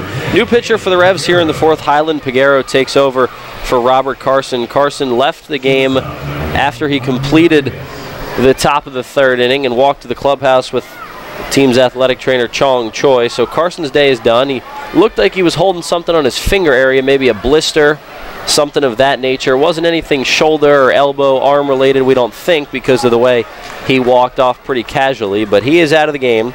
3 innings, 3 runs, all earned for Carson. Peguero's first pitch of the night, fastball strike on the outside corner. 0-1 the count on Vladimir Frias, the 8-hitter for the Barnstormers. It's Frias, Noel, then back to the top, Sanford 8-9-1. Switch hitter batting left against Peguero. Diaz wants it outside. The 0-1 pitch, fastball high and away. It's 1-1. Well, the third baseman Castillo is up on the edge of the grass, playing off the line over at third, respecting the speed of Frias. The other 3 guys back deep up the middle, and Nash over at first. And looks like we're getting an ice cream delivery here in the booth. Appreciate that from some of our best friends up here in the booth. We got some cookies from them the other night, and got some ice cream here now in the booth. 1-2 the count on Frias, but Darrell, I know, well, you don't have the headset on, you're eating the ice cream, so we'll talk about that when you come back on, but you're enjoying it. I'll take my bite in between innings, but cookies and cream delivery here in the booth. 1-2 pitch, fastball misses low, it's 2-2. 7-3 Revs lead. They got 6 runs in the bottom of the 3rd inning. They sent 11 to the plate against Joe Gardner, who gave up all 6 of those runs, but Garrett Granite surrendered 2, although they were inherited runners. He came in, got the final out of the inning. Now, swing and a miss. Peguero gets Frias on strikes. Carson had 3 strikeouts in his 3 innings. Now Peguero picks up right where he left off. Strikeout number 4 for Revs pitchers. And Peguero gets the first man he faces. So now the 9-hitter Rico Noel will come to the dish. Noel in left field tonight. We haven't seen him play left field yet this season, but he is there. Barnstormers have had some needs at other positions. They've lost a couple players, guys that have gotten signed, so they've done some moving around. So I mentioned the 6 runs for the Revs in the bottom of the 3rd inning. It's the 5th time this year they've scored 6 in an inning. Their season high is 7 in a frame. They've done that twice. Noel pops up the first pitch, sends it out of play, foul. It's 0-1. The Revs got 1 run in the 1st. They led it 1-0 at that point. The Barnstormers came right back for 2 in the top of the 2nd. They got 1 more in the top of the 3rd. Jimmy Paredes a solo homer, so it was 3-1 Barnstormers at that point. But the Revs answered and got 6 off Joe Gardner in that 3rd inning. His night was done after just 2 2/3. He gave up all 7 runs, 6 of them earned. Now Peguero readying the 0-1 to Noel. Here it is, fastball over, it's 1-1. Well, kind of hoping Hyland Peguero goes 1, 2, 3 here in this frame so I can get to my ice cream in between innings. But another amazing delivery to the booth. We always accept food donations. 0-2 pitch, swing and a miss, another punch out for Peguero. He knows we got the ice cream up here. 2 up, 2 down for Hyland out of the pen. Back-to-back strikeouts, he looks good. Fastball up there that Noel couldn't catch up to. That brings up Darian Sanford. Sanford 0 for 1, walked and stole a bag his last time up, grounded out to short in the 1st. For Peguero, he's 2-5 with a 5.09 ERA on the year. This is his 40th appearance. He's gone 46 innings this year. 35 2/3 of those innings have come with the Revs. Fastball outside to Sanford. As he draws the corners in, even Casilla out at second is up a couple steps. Den at short, maybe a step in from where he usually is.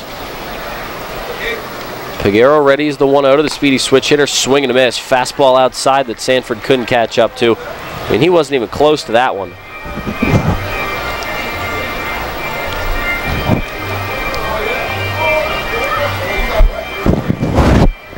One ball and 1 strike. This one's fouled off. It's 1-2.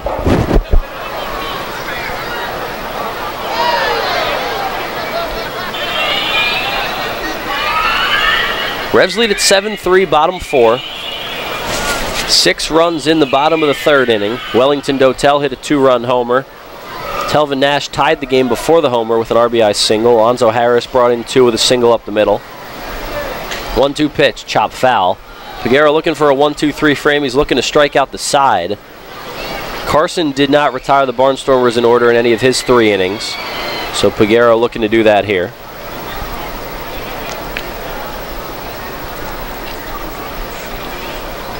Two outs and nobody on. Peguero trying to keep Sanford off the bags.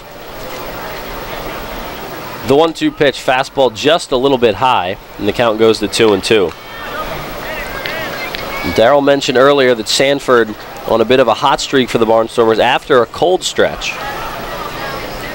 On the year hitting .285. 59 stolen bases after his one earlier tonight. Two ball, 2 strike, 2 out pitch. Here it is, changeup blown away, ball 3. The count runs full. Josh Bell, the team's hitting coach and second baseman, waiting on deck. Sanford steps back in the box, choking up on the bat as usual. Revs will keep Castillo up at 3rd. The payoff pitch from Peguero, ball 4, just a little bit low and outside, and Sanford walks. So Peguero will have to keep an eye on him as he reaches base. He's walked in consecutive plate appearances. And here's Josh Bell.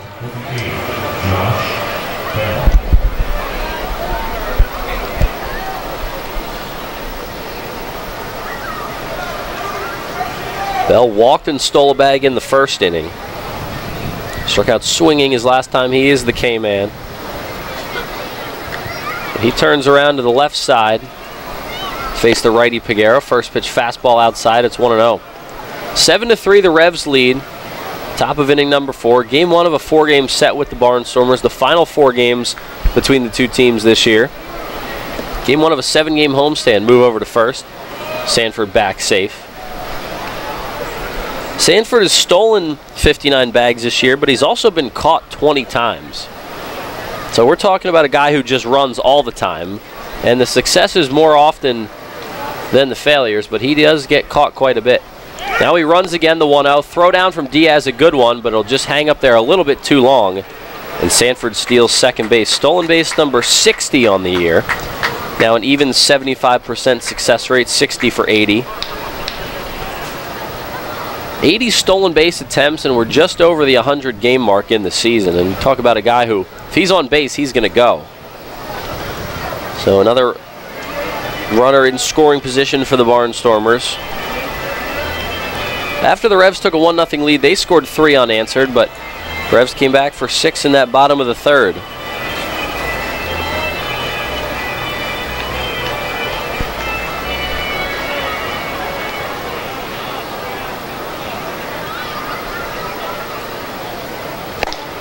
Four stolen bases in the game now for the Barnstormers as Bell takes a strike. It's 2-1. 2 outs in the inning, man on second, that's Sanford. He walked earlier. Peguero got the first 2 batters of the inning on strikes. See if he can get out number 3 here. Working with a 4-run lead, looks at second, the pitch. Fastball misses in, it's 3-1.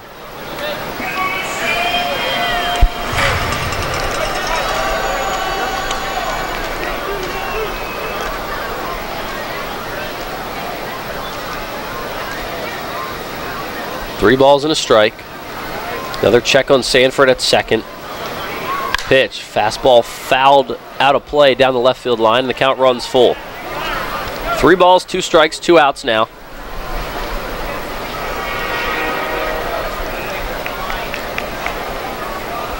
Highland Peguero trying to get through this top of the 4th. Lancaster leads the season series 8-6. The Revs dropped 3 of 4 in the last series meeting. They've won 3 of the 4 that have been played here in York this year. Now, stepping off is Peguero as he looks Sanford back to second. He was leaning towards third. Because of that, Peguero stepped off. 7-3 Revs lead, away half of the 4th inning. Josh Bell at the dish. 3 balls, 2 strikes, 2 outs. Peguero looking to keep it a 4-run lead. And the payoff pitch, ball 4 misses outside. Back-to-back walks for Peguero. And the inning continues for the 3-hitter Blake Galen.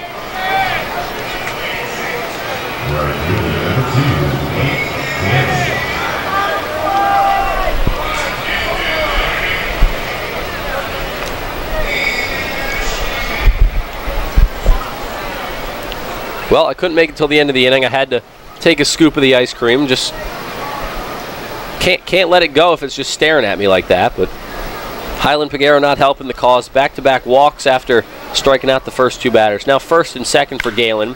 Hot shot at short. Diving stop by Dent. Long throw to first. It's low, but Nash digs it out. And that's how the inning ends. Peguero strands 2 after walking 2 with 2 outs. No runs on no hits. No errors and 2 left. We'll go to the bottom of the 4th. It's 7-3 Revs. Rutter's has all your favorite seafood options. Tavern battered cod sandwich, crispy fried shrimp with bada bing dipping sauce, flavorful crab and corn chowder, just to name a few. Rutter's Seafood. One try and you'll be hooked. Rutter's. Why go anywhere else for seafood? Does your wealth advisor know how you take your coffee? At Smith, Mayer & Little Wealth Advisory Group, we genuinely get to know our clients, from their interests, goals, and dreams, right down to how they like their coffee. By understanding our clients on a personal level, we help them make wise financial decisions. In us, you will find a trusted confidant dedicated to your financial success. Smith, Mayer & Little, a wealth of knowledge about wealth. Get to know us over a cup of coffee or visit us at financialjava.com. Janney Montgomery Scott LLC, member NYSE, FINRA, and SIPC. Saturday, August 25th, it's Revs time at PeoplesBank Park. Meet American Ninja Warrior contestant Chad Riddle and try out his Ninja Warrior course. And it's Bike Night, presented by First Capital Harley-Davidson and Stanball Law, with a parade of chrome and a chance to win a new Harley-Davidson motorcycle. Plus, Inside the Park fireworks presented by the auction houses of Dover and Mount Royal. That's Saturday, August 25th. Tickets at YorkRevolution.com or 717-801-HITS. Rutter's Hot Dog Extravaganza is here. Rutter's Kunzler hot dogs and brand new corn dogs are only 2 for $2. Our amazing Kunzler bacon wrapped cheddar dogs and sausages are only 2 for $4. Earn 2 cents on fuel for every deal purchased. Must scan rewards card. Rutter's, why go anywhere else? This is Michael Click. You're listening to York Revolution Baseball, home of the Revs, Sports Radio, 1350 WOYK. First in York, first in sport.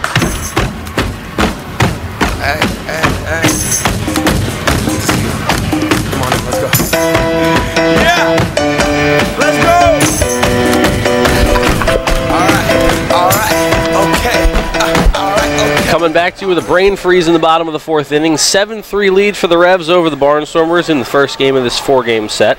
As Belky Mesa is set to lead things off against Garrett Granitz in the bottom of inning number 4. Mesa struck out swinging his last time up. That was in the 6-run third. He was one of the guys to make it out in that inning, not get in on the scoring and the driving into the runs, but he drove in a run with a single off the arch nemesis in the first. That was the Revs' first run of the game. First pitch to him, a ball.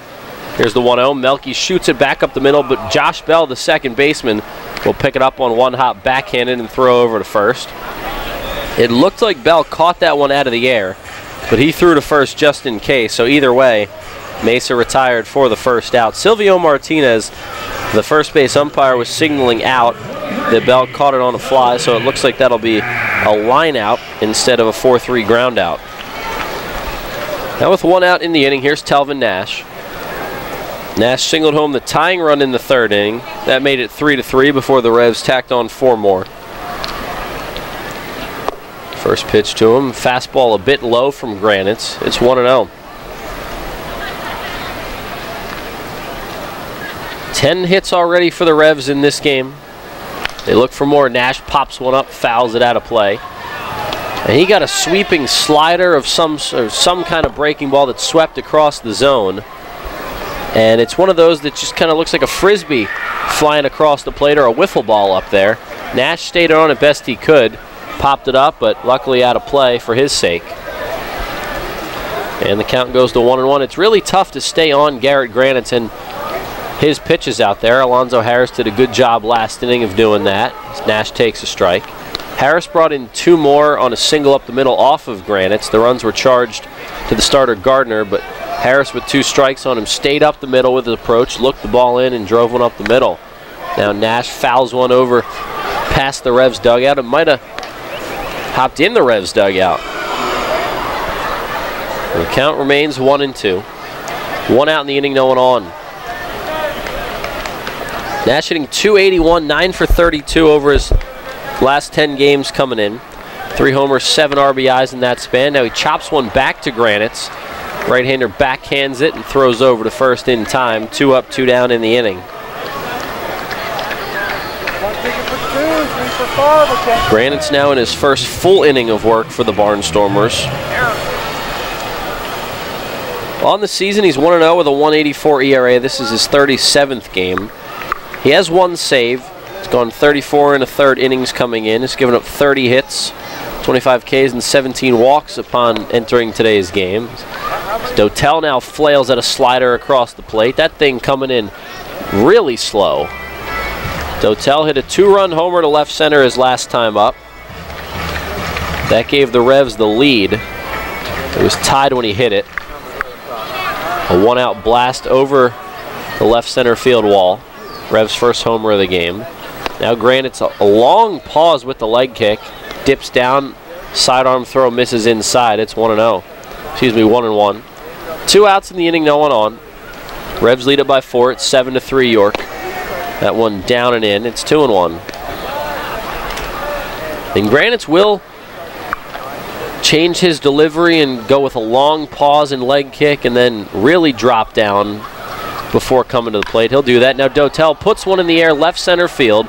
Going back on it is Noel. He's at the track, and he'll make the grab to retire the side. So Dotel getting some fans up in the seats, but that one just a fly ball to the warning track. The Revs go down 1-2-3 in the 4th. We'll go to the top of the 5th. It's the Revs 7 and the Barnstormers 3.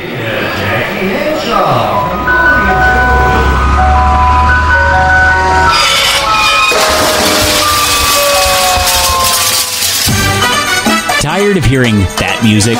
Especially when you already have that same ice cream in your freezer. Try something new and amazing with tropical shaved ice. On Monday morning after the big company event, do you want the buzz down the hall to be, how awesome was this year's company picnic? Then crush boredom and bring on Kona Ice with over 32,000 flavor combinations. This is not your typical lackluster snow cone. Their flavors are bold and delicious. Fuzzy Navel, Margarita, Blue Hawaiian. Kona Ice is dairy-free, gluten-free, and they even offer flavors that are sugar and dye-free. No party is too big or too small. They can serve up to 1,000 people per hour. They have party packages starting as low as $100. To add more excitement to your next event, find them online. At Donegal, we understand there are many costs associated with running a business. That's why Donegal works with you to provide quality insurance products based on your business needs, and why we deliver that insurance at a price to fit your budget. Call your local independent Donegal agent today and discover why, when it comes to insurance for your business, Donegal is a better value. Contact Kochman Kunkel Insurance at 717-854-0300 or stop in at 3217 East Market Street, York. Locally owned and operated by Pam and Rudy Kochman. Kochman Kunkel Insurance. Local sports on WOYK are brought to you by Maple Donuts, a family tradition since 1946. This is Logan Williamson. You're listening to York Revolution Baseball on the home of the Revs, Sports Radio 1350 WOYK. First in York, first in sports.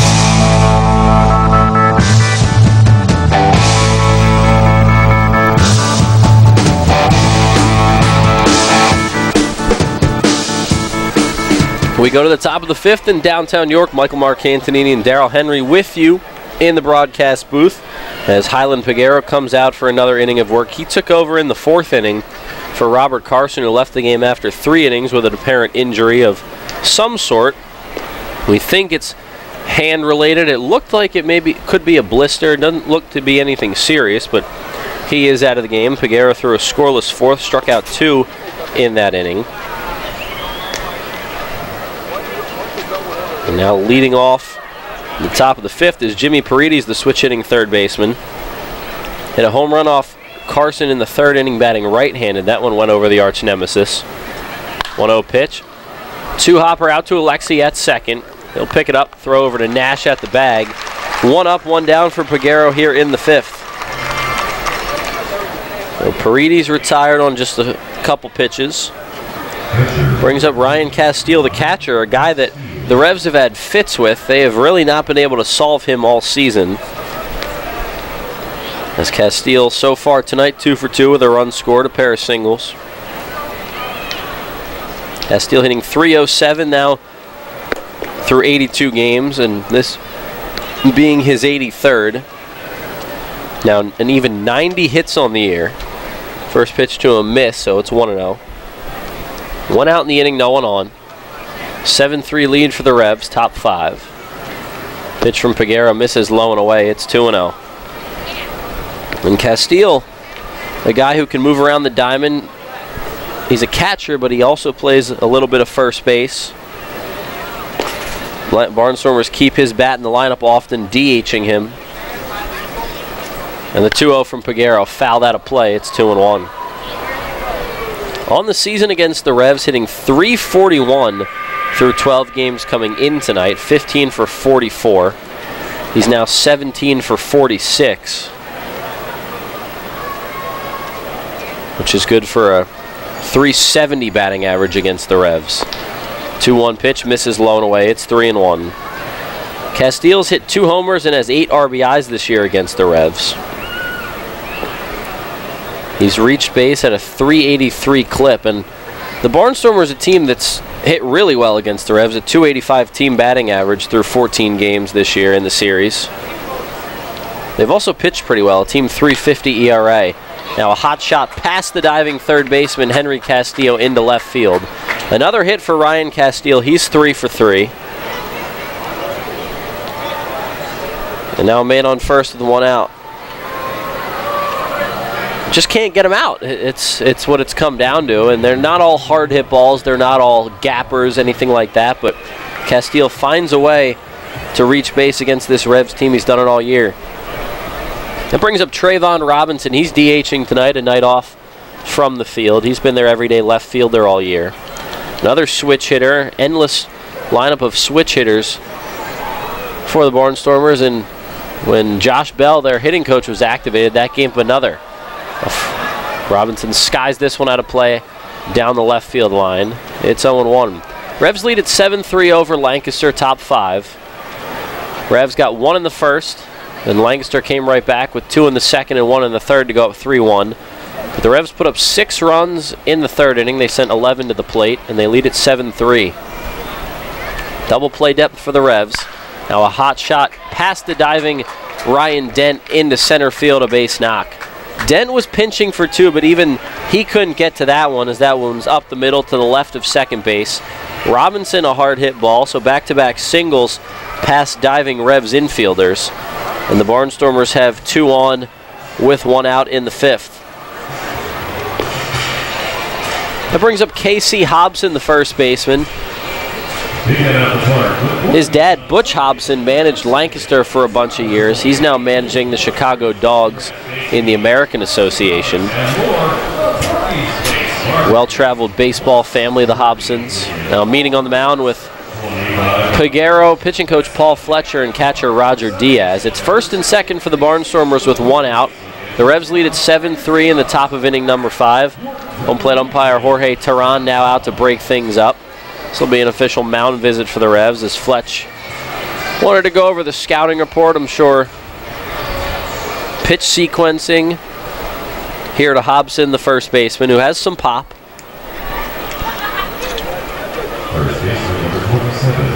Hobson has only played in 4 games against the Revs this year, only 2 hits in those 4 games, so they've held him in check.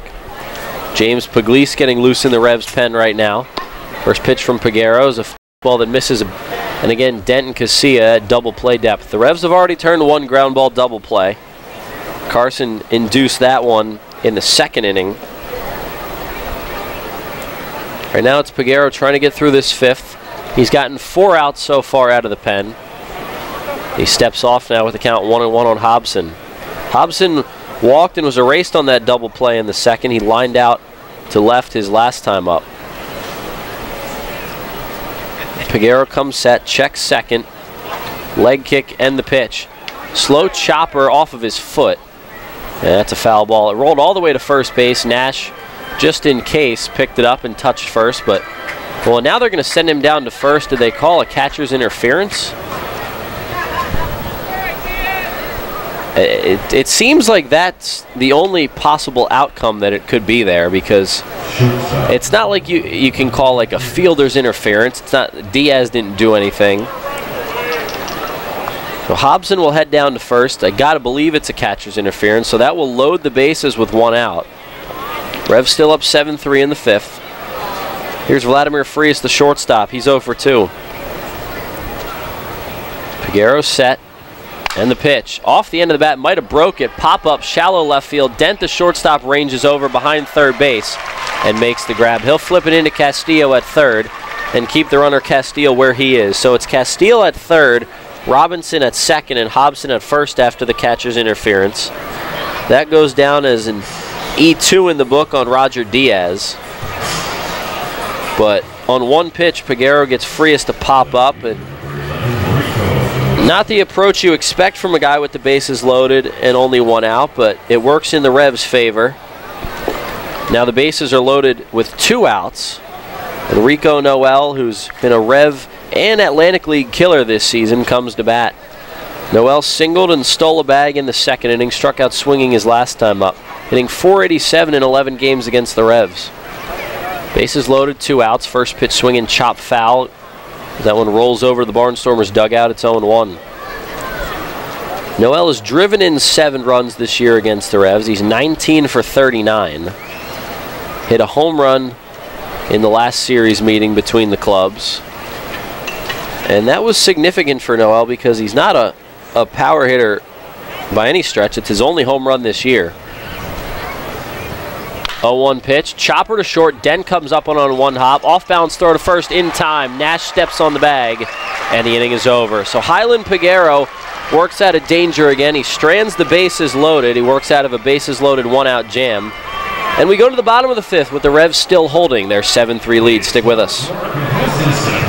Shipley Energy is more than just an energy company. We're a family tradition. Our goal is to provide outstanding customer service and to make energy easy for you. From heating oil and propane to natural gas and electricity, our team can help.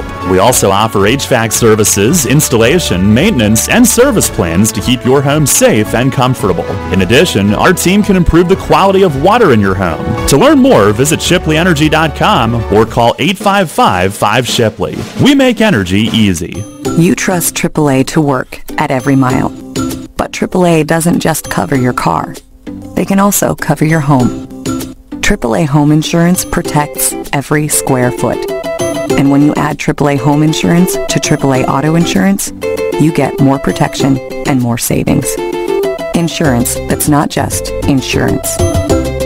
Talk to your local AAA insurance agent today or visit AAA.com to learn more about AAA Home Insurance.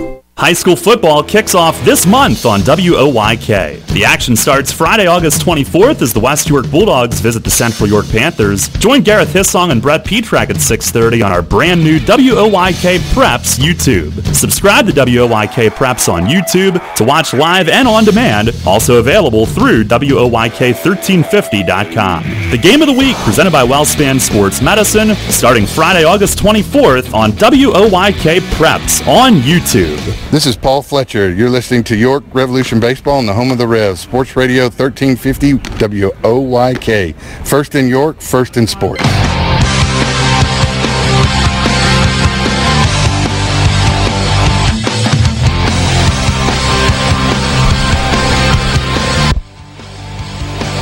Bottom of the 5th inning, Revs lead the Barnstormers 7-3 in the opener of this 4-game series. Revs got 6 runs in the bottom of the 4th. They came into that inning down 3-1, and the score has remained 7-3 since that 6-run 4th for the Revs, or the 6-run 3rd for the Revs. So here in the bottom of the 5th, new pitcher for the Barnstormers, Garrett Granitz, went an inning in the 3rd. Did not give up a run, although he did allow 2 inherited runners to score. But here in the 5th, new pitcher is right-hander Tyrell Harris, 6'4", 235-pound right-hander from Compton, California, former Rev. As Barnstormers just recently signed him, they bring him aboard. Also pitched for the Bridgeport Bluefish in his Atlantic League tenure. He's 9-18 over 79 Atlantic League appearances. 35 of those have been starts, but pitching in relief here. In 2016, he was the Corey Thurman Community Outreach Player of the Year. That award was renamed the Corey Thurman Community Outreach Player of the Year in 2016, as Harris won it for the Revs. Revs organizational award winner that year. So he won it in 2016. He has resurfaced now in the Atlantic League. His third different Atlantic League team. He misses high to Jared Mitchell to start the inning. It's Mitchell, Dent, Castillo, 6-7-8. Mitchell beat out an infield single his last time up, 1 for 2. That one misses high and away. A change up there. It's 2-0. So it's Harris in the game. Third pitcher of the night for Lancaster. The Revs 7 and the Barnstormers 3 here in the bottom of the 5th. 2-0 pitch to Mitchell. He swings and fouls one back into the netting, 2-1. Mitchell scored one of the 6 runs in the third. An inning where starter Joe Gardner threw 35 pitches. Gardner finished the night after just 68 pitches, but threw more than half of them in that inning. 2-1 the count on Mitchell, who's hitting just 179. He's 5 for 28 over the team's last 10. 2 RBIs in that stretch. He's scuffling, average down to 266. The 2-1, fly ball deep right field. Going back is Galen a few steps, and he'll make the grab shy of the track. That ball died in the air. It looked like it was going to carry a little bit more off the bat. But Mitchell is retired on the lazy fly ball. 1 up, 1 down for Harris in the 5th. Here's Ryan Dent, 2 for 2 with a double, a single, and a run scored. Double to right center with 2 outs in the second inning. He was stranded on third. Then an infield single to keep that third inning rally going. He scorched a ball at Frias at short that he couldn't handle. A multi-hit game for Dent. First pitch from Harris, fastball up and in. Dent comes up empty on. Dent's another guy scuffling over the team's last 10. Before the 2 hits tonight, 172 in that stretch, with only 5 hits in 29 at-bats. 0-1, slider over for a strike. It's 0-2.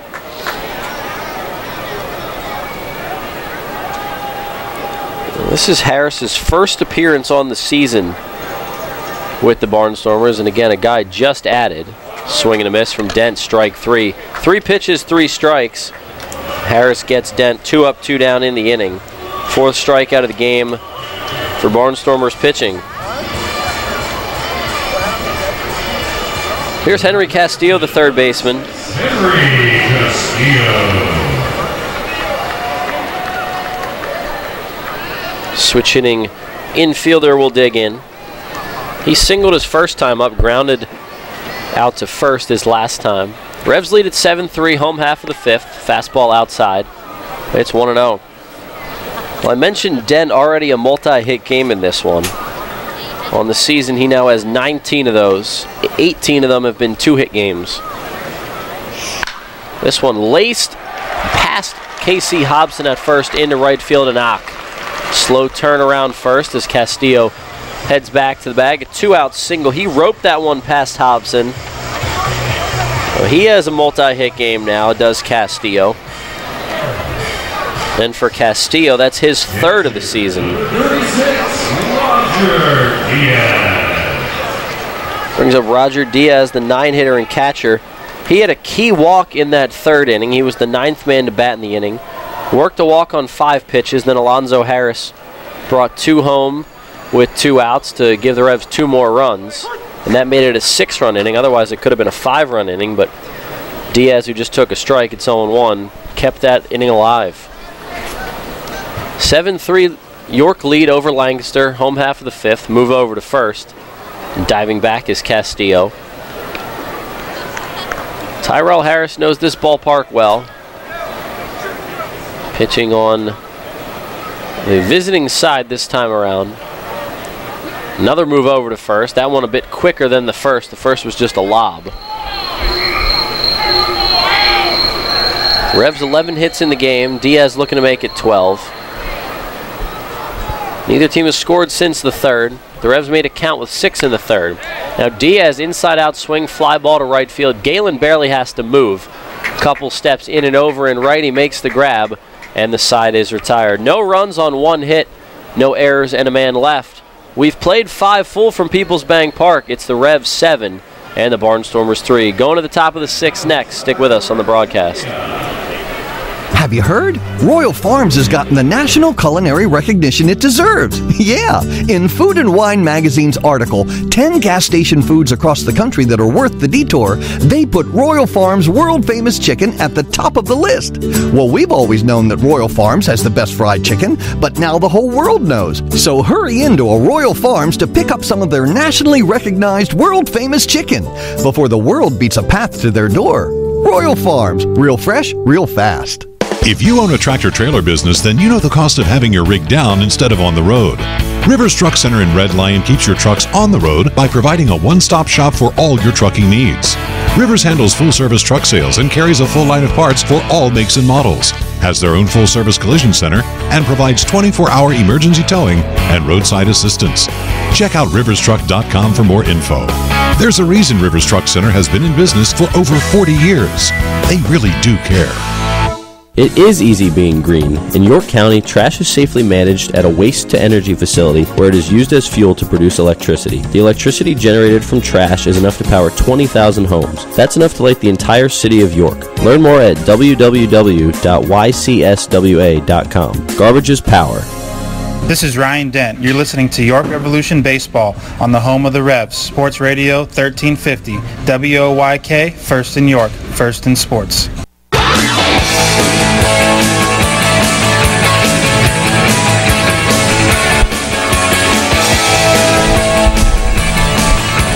Joe Van Meter takes over for the Revs out of the bullpen. Top of the 6th inning from PeoplesBank Park.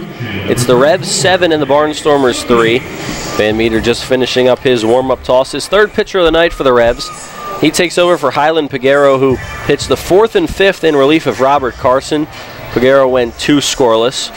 Couple punch-outs and worked out of a bases-loaded 1-out jam in the 5th inning. And now Mark Mason turns things over to Joe Van Meter, who pitched last night in Somerset through a scoreless inning. Back-to-back nights for Joe.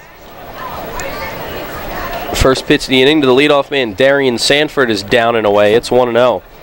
Castillo will come in on the third base grass. Telvin Nash playing up at first. Middle infielders remain back. It's now 2-0 as Van Meter misses low. Sanford, Bell, Galen, 1-2-3. Sanford a walk and a steal each of the last 2 times up. He might be on his way to a 3rd straight walk. It's now 3-0, Van Meter missing high. 7 runs on 11 hits, 1 error for the Revs. 3-0 pitch in for a strike. 3 runs on 7 hits, 1 error for the Barnstormers. Van Meter working quickly the 3-1. That one in for a strike, lower half of the zone. And the count runs full. Van Meter already back on the mound. The 3-2. Fastball on the outside corner, strike 3. A punch out for Joe Van Meter as he starts his night in a big way. And there's 1 down. Well, that's actually James Pugliese on the mound. Was given the wrong report, and it looked like Joe out there, but it is Pugliese. So Pugliese starts his night off with a strikeout. And he's a guy who's pitched really well lately. So Pugliese into the game for Piguero. So he strikes out Sanford. 1 out here in the 6th. So now Josh Bell, the switch hitting second baseman. Sanford went down looking. He got ahead in the count 3-0. And then just didn't feel like swinging. Now 2-0 on Bell. So it's Pugliese here into the game in relief of Piguero. Pugliese has been excellent over his last couple outings. That one over for a strike, 2-1. In the Revs' last 2 wins, the bullpen has been a bright spot, and Pugliese has won each of those 2 games, Saturday in Somerset and Thursday here in York. 2-1. Bell fouls it down the left field line. It's 2-2. 7-3 lead for the Revs, top 6. So in the last 2 wins, the Revs got 11 innings from their bullpen. They allowed just 3 runs on 6 hits in those innings. And now Bell strikes out. Back-to-back punch-outs for Pugliese here in the 6th as he's rolling. And I mentioned Pugliese has the wins in the Revs' last 2 Ws. He's looked really good. 2 scoreless in his last outing to get the win. Now Blake Galen with 2 outs and no one on. He gets Sanford looking, then strikes out Bell. Pugliese right back to work. Fastball over for a strike. It's 0-1. 7-3 Revs lead, away half of inning number 6, and now they're going to point out to center field. I believe they might want the LED boards dimmed, and that was the case. Galen asked for it. 0-1. Pitch from Pugliese, fouled off, got in on the hands of Galen there as he sends one onto the roof down the left field side. It's 0-2. Pugliese a chance to strike out the side and work a 1-2-3 inning. 7 punch-outs in the game for Revs pitching. The 0-2 2-out pitch, change up a little bit off the plate in a way. It's 1-2. Pugliese, a guy who's really come on strong. He's been a bright spot for the Revs of late, figuring things out. 1-2 pitch off the end of the bat, out to right field, into the corner. Jared Mitchell ranging over. He won't get it. It lands foul. So just a long foul ball there off the bat of Blake Galen. That one just kind of flicked at by Blake. Send it out to right. So the count remains where it is, 1-2. 2 outs the inning, no one on. Pugliese looking for another punch out.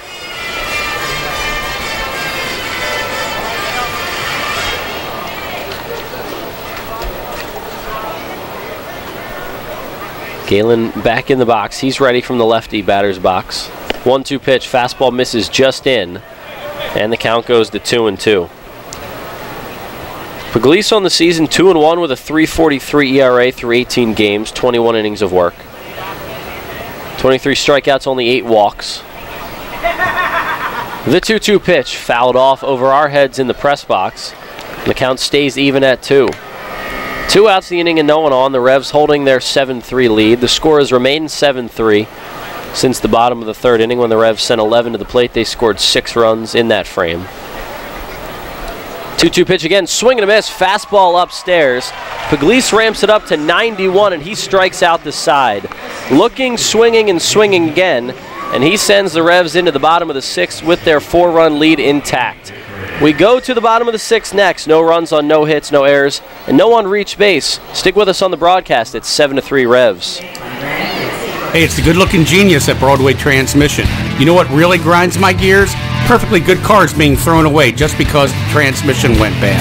My mind slips into overdrive when someone says, I'll just get a new car before I spend that kind of money on a transmission. What? According to Kelly Blue Book, the average price of a new car is $32 grand.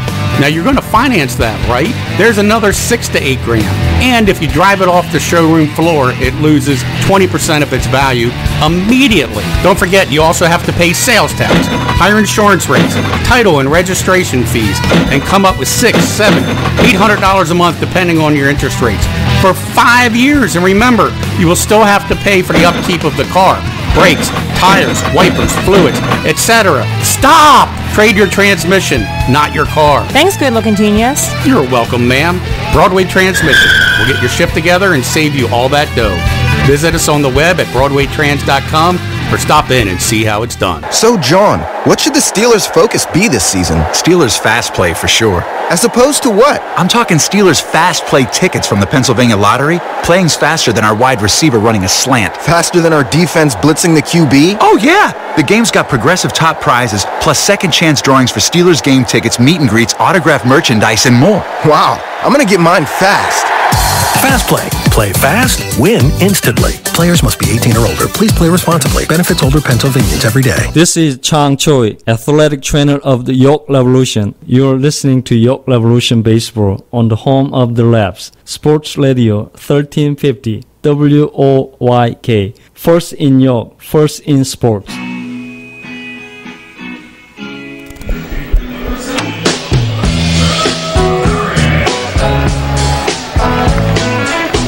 Alonzo Harris leading off for the Revs in the bottom of the 6th inning. Top of the order, Harris, Casilla, Mesa against Tyrell Harris. 7-3 lead for the Revs, home half of the 6th. First pitch of the inning. Harris, according to home plate umpire Jorge Teran, went around. A curveball outside. It's 0-1. Harris, a pair of singles tonight.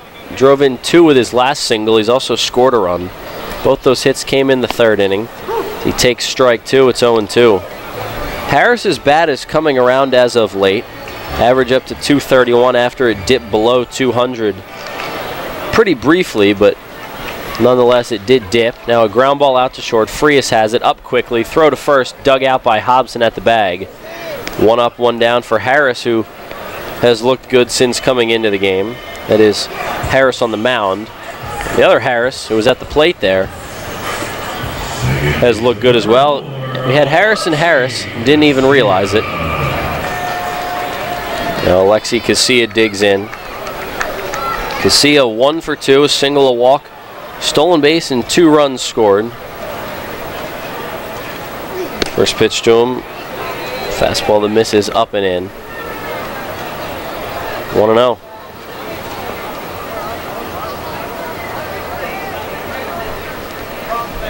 1-0 pitch, slider low and in, and it's 2-0. 1 out in the inning, no one on. 7-3 lead for the Revs. They scored first in this one, relinquished the lead in the second inning. We're trailing until the bottom of the third. They have not trailed since. Way inside there, it almost got Casilla in the jersey. As he drops his bat and tiptoes back on his heels. 3-0 now. We'll grab the bat and get back in there. Pitch from Harris. Casilla runs up, attempting to maybe show a bunt, but decided to pull back. He took strike one on the outer half. It's 3-1. Maybe just trying to distract Harris there. Now the 3-1. That's over for a strike as well. Alexi didn't look like he was interested in offering at that one. And the count runs full. 1 out, no one on in the inning. The full count pitch. Casilla shoots one through the hole between first and second, a base hit. His second hit of the night. And the Revs now have 4 different players with multiple hits in this one. Harris, Casilla, Dent, and Castillo, all with 2 hits. They keep piling on. 12 hits now in the game for the Revs. They lead at 7-3, looking for more. That brings up Melky Mesa with a man on first and 1 out. Mesa 15 homers on the year. He'll get 16 once that suspended game is officially complete. Swing and a miss on a slider. Mesa an RBI single tonight. He really had 2 homers in the series against Somerset, but only 1 officially because that suspended game. Those stats are not final. But Melky is really raking right now for the Revs, and it's something that we do say a lot, but the streak he's on right now, he's on a 10-game hitting streak after the hit earlier in the game. That's a season high for him. Coming in, he was at 9 games, which he had now done twice this year, but up to 10 now. 10 in a row for Melky. Has a 3-hit game mixed in there during that streak. Has at least 1 RBI in 9 of the 10 games now on the streak as he grounds one to third under the glove of Jimmy Paredes into left field, a base hit. Casilla to second. Mesa will reach on the E5. Second error of the night for Lancaster. And it's first and second for the Revs here in the bottom of the 6th. That brings up the slugger Telvin Nash. Mesa's also scored at least 1 run in all 9 games of his streak coming in. He has not scored tonight, but that could change. But it is a 10-game hitting streak for Mesa. And now Nash. Harris looks at second. Casilla dancing. First pitch, breaking ball misses inside. It's 1-0. 7-3 the lead for the Revs in the home half of the 6th as they look to put more on the board against Tyrell Harris, the former Rev, and the Barnstormers. Nash went hitless in the Somerset series. Has a hit tonight. Now this one laced down the left field line, but that one out of play, foul. That one was smoked. Harris might need a new bat. I think he cracked it. And you know what? I wouldn't want to be that baseball bat if it's Telvin Nash swinging. But he smoked it down the left field line. It was way foul and ended up hooking. Didn't have enough distance to get out. It probably, if it was fair, it probably would have hit a little bit more than halfway up the arch nemesis. But nonetheless, a hard-hit foul ball. And the count goes to 1-1. 1 out in the inning. Casilla at second. He singled. Mesa at first. He reached on an error by Paredes at third.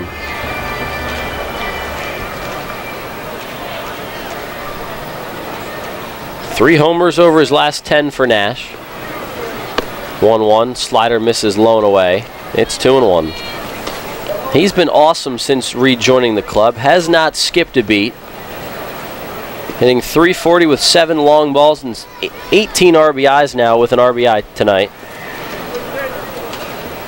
This is just his 16th game. Harris set on the mound. The right-hander pauses. The 2-1 pitch, fastball high. He grunts as he throws it. And the count goes to 2-1. 3-1 now.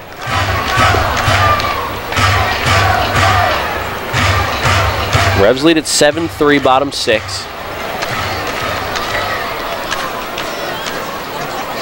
Nash looking to add on a couple more for the Revs, potentially. Runners at first and second for him and only 1 out. And the pitch, that one's low, ball 4. The bases will be loaded for the Revs with only 1 out. That brings up Wellington Dotel, who homered his second time up tonight. Nash walks as Harris looked like he didn't really want to mess around with him after that long foul ball.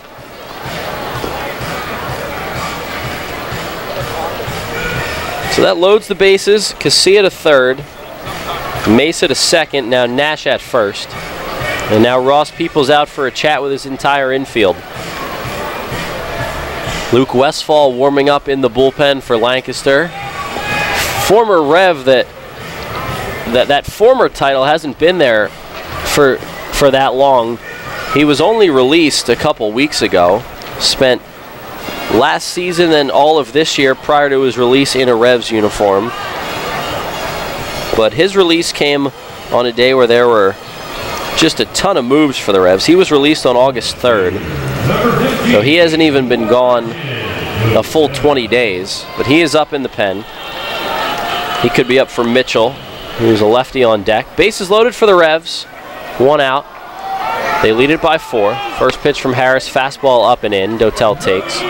Dotel hit a 2-run homer to left center in the 3rd inning. That gave the Revs a 5-3 lead at that point. He has Casilla at third, Mesa at second, Nash at first. After a ground out, it's gone single error walk for the Revs. 1-0 pitch, slider that sweeps across the zone. Good pitch from Harris, evens the count up at 1. 7 runs on 12 hits, 1 error for the Revs. 3 runs on 7 hits, 2 errors for the Barnstormers.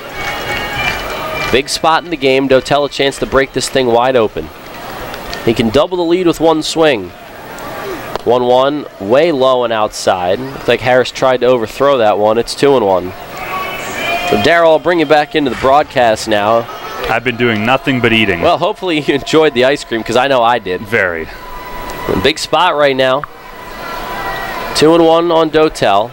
Hands held high, waving them around his head. Open stance. Harris set on the mound. The tall right-hander delivers foul tip into the glove of Castile. And wouldn't this be a nice spot for Dotel to find a gap again, or maybe hit that merry-go-round again out in left center? Yes, sir. He wanted that one. That pitch there was up. Just couldn't quite connect on it, but big spot that could go a long way toward putting this game away, even though it's only the 6th. 7-3 Revs lead. Here's the 2-2 pitch to Dotel. Slider popped up foul out of play, and the at-bat will continue. Still only 1 out in the bottom of the 6th. Luke Westfall continues to warm down the left field line for the Barnstormers. Revs had James Pugliese strike out the side in a 1-2-3 top of the 6th inning. Highland Peguero 2 scoreless in relief before that. Robert Carson went the first 3, but was removed from the game and headed to the clubhouse with Chong after 3 innings. 2-2 pitch again to Dotel. He chases, ball gets away from Castile. It'll go to the backstop. Scoring on the play is Alexi Casilla. Down to first base, Wellington Dotel, although he is out. Just went to see if he could get away with it. First base was occupied, so he can't go to first, but the run does come in to score. Everybody else moves up. Casilla in to score another run. It's now 8-3 Revs. Moving up to third base is Mesa. Nash to second. Dotel is retired. So that'll be it for Tyrell Harris. He works an inning and 2/3 in relief, worked a clean 5th, but in the 6th, a little different story. Pitching change brought to you by Maple Donuts. Luke Westfall coming into the game to face Jared Mitchell. We'll go to a break here with 2 outs and 2 on in the bottom of the 6th. Revs lead at 8-3. Stick with us. You know, something funny happens when people buy their dream home. They can both look at the same thing and see it in an entirely different way. He sees a man cave, while she sees an art room. Hi, my name is Ryan Scott with J.G. Wentworth Home Lending, and this has become a common theme from our happy customers. With our competitive rates, quick process, and close-on-time guarantee, why would you choose another mortgage company to finance your dreams? Call us today at 855-JGW-LEND so we can get you on your path towards home ownership. J.G. Wentworth Home Lending will take care of all the details of purchasing your home so you can focus on what to do once you move in. You know, will that great backyard be a beautiful garden? Or a beautiful new pool? Yeah, that's one detail we'll leave up to you. Call 855-JGW-LEND today. Mortgage loans offered by J.G. Wentworth Home Lending, LLC. 3550 Commission Court, Woodbridge, Virginia. NMLS ID 2925. NMLSConsumerAccess.org. Equal housing lender. When you work with an independent insurance agent, you put the power of choice to work for you. Independent agents know several companies and their coverages, which means more options. And because companies like Donegal Insurance Group use the independent agent system, you not only get quality insurance, you also save money. The independent insurance agent system. Discover the power of choice. Contact Kochman Kunkel Insurance at 717-854-0300 or stop in at 3217 East Market Street, York. Locally owned and operated by Pam and Rudy Kochman. Kochman Kunkel Insurance. Listen live, on demand, and on the go. Download the new WOYK app on the Apple and Google Play stores today.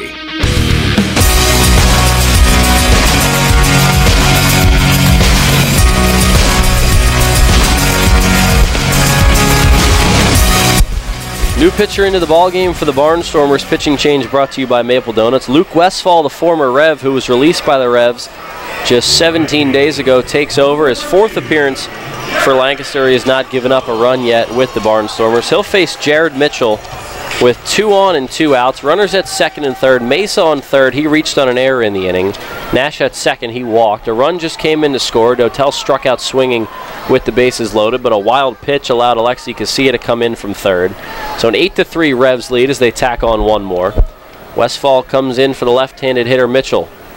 First pitch to Jared is a fastball that misses outside. 89 on the gun from Luke. Guy who spent all of the season here in York, was here since spring training before being released. He now takes over for the Barnstormers. His first appearance against his former team. 1-0 to Mitchell. Slider low and away. It's 2-0.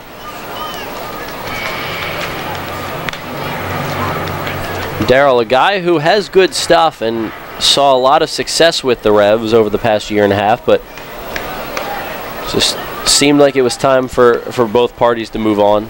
Yeah, for a while he wasn't feeling quite right, but it wasn't an injury, and there were a lot of days they couldn't use him.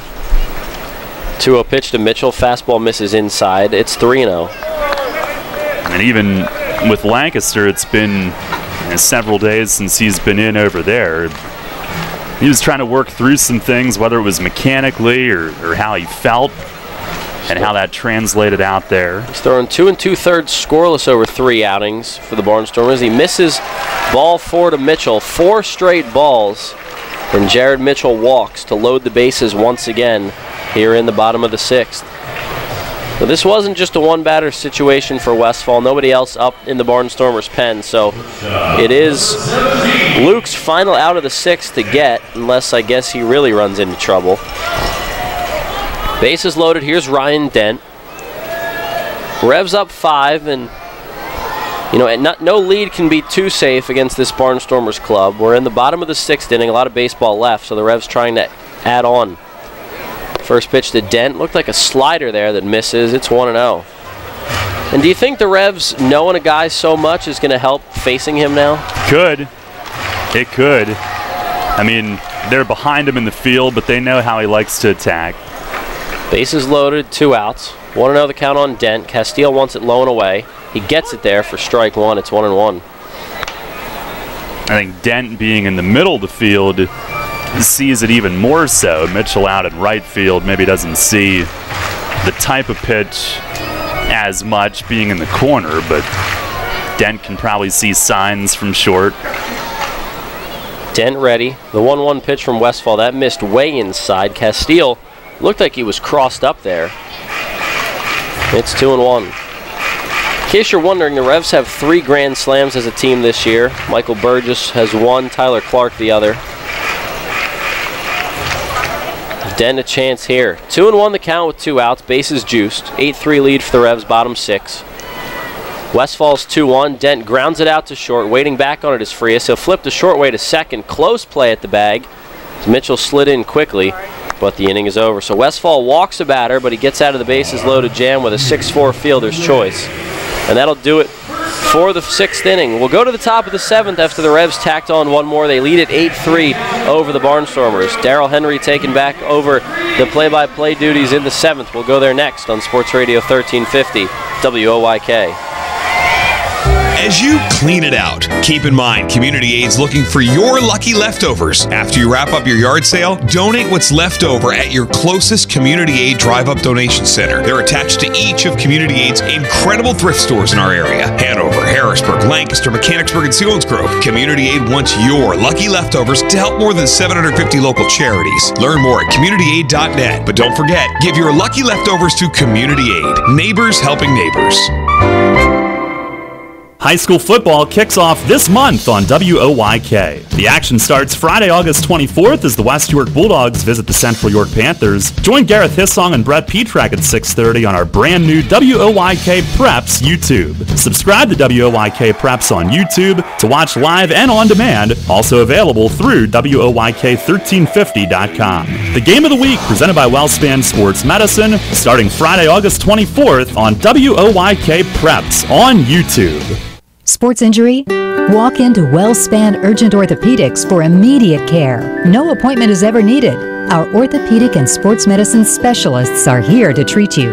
Visit wellspan.org/urgent orthopedics today for hours at our York and Hanover locations. Hey, this is Jacoby Jones, Super Bowl champ, Dancing with the Stars. If y'all didn't vote for me, it's y'all fault I lost, but you're listening to the radio, WOYK 1350, baby.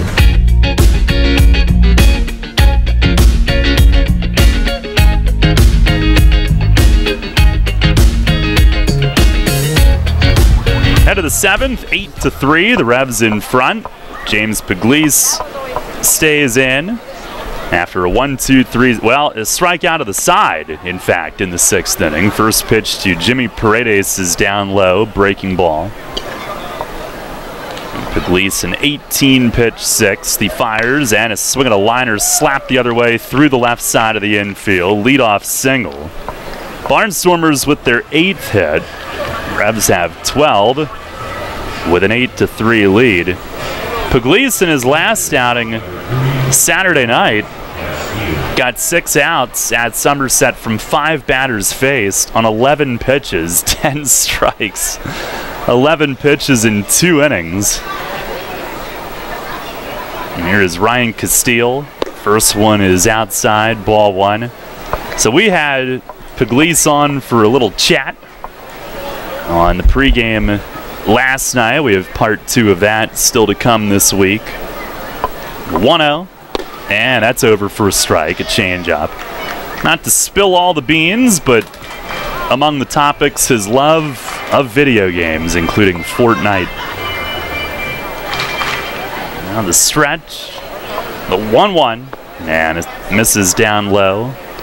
He said he's a little embarrassed to admit that. I said, don't be. I'm 33, and I wish I had time to indulge. Castile is 3 for 3 tonight, 3 singles. Revs will get some further bullpen action. Pitch is swung on, foul tipped. That went off Diaz and ricocheting away. It was a longer 6th inning for Pugliese, given 3 strikeouts and a couple of those being deep counts. He's proven, though, that he's a guy that can go in after an inning, come back out, and be effective in a second inning. And he did some starting in the Cubs system as well. The 2-2 and a swing at a high fly foul the other way and right. This will end up in the picnic region. Last year made 7 starts at Double-A. He said that the Cubs throughout his time there used him as a swing guy. Now he's ready. Another 2-2. And a ground ball toward the middle. Dent lays out just out of his reach, and a base hit into center. Ryan Castile 4 for 4 on the night, as he bleeds one up the middle, and it's first and second with nobody out. You just can't get that guy out. I don't know what it is, but Castile has had a lot of success. It doesn't matter who the pitcher is, what the situation is. He's finding ways on base, and hasn't needed to worry about finding multiple ways on base because he's hit his way on base pretty much every time. And a 4 for 4 night. Impressive stuff. He's a guy that the Revs, moving forward in this series, will really have to try to figure out. And Diaz will visit briefly on signs. He came in hitting .370 his last 20 games, and now he adds a 4 for 4 night tonight. Here's Trayvon Robinson, who's 2 for 3, doubled and scored early in the game. Revs were down 3-1 in the third. Pugliese the pitch. It is high and wide. After the third inning, Robert Carson exited. I believe I've seen him back in the Revs dugout, and he was checking his hand, so hoping maybe it's just a blister or something. Nothing too big. The 1-0. Swing and a miss. High fastball. And the Revs in the bottom of the third promptly scored 6. Off of Joe Gardner, and they've been riding that. They added one more last inning. Now lead at 8-3. And Pugliese to the belt. The 1-1, and it's just inside. And he's got his hands to his side saying, where did that miss? And he looks a little disgusted with the explanation he was given. Now leans in and looks, has his signal. Now the 2-1, and a fastball high and away miss, as he gets a little frustrated here.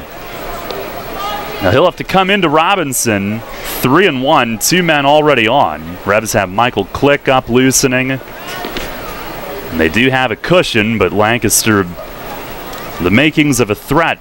Here's the stretch, the 3-1. And that's right there for a strike. This will be a huge first out if he can come back to get him. And he is now 31 pitches into his outing. Full count. And he's ready to go. Here's the payoff pitch. Swinging a broken bat, dribbler right side. Pugliese can't get there, but he will go to cover. And Nash fields and flips to Pugliese for the out. Both runners move up. A broken bat and a roller that Pugliese couldn't cut off, but good job communicating with Nash as James went to the bag. Well, great communication, great footwork by Pugliese. It's a play that can easily be messed up by either the first baseman or pitcher just based on lack of communication, but those two worked well together to get a big out. And it may not look like it's just a 3-1 put out, but if somehow that gets messed up and it's bases loaded, no outs, who knows what happens. Here's Hobson. Fastball misses inside. Hobson tonight has walked, lined out to first, and reached on a catcher's interference. And officially, he's only 0 for 1. Here's the 1-0. And a swing and a miss, and he fell to a back knee. Fastball at 91.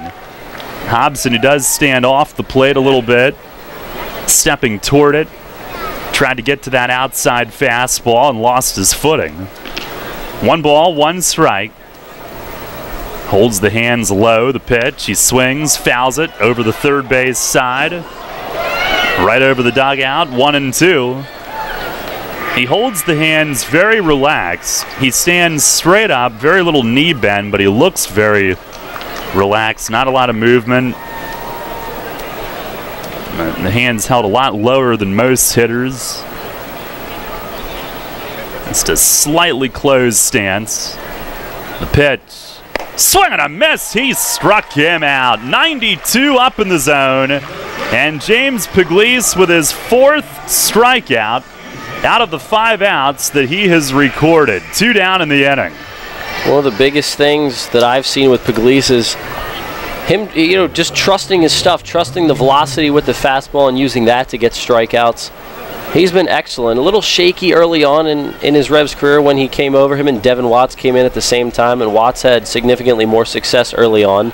Both young pitchers, so you can compare them coming in at the same time, of course, but Pugliese has really settled in. Now here's Frias. A cutter runs in tight and missed. Now he does look extremely confident at this point in the season. You can feel it when he's out there. He's ready.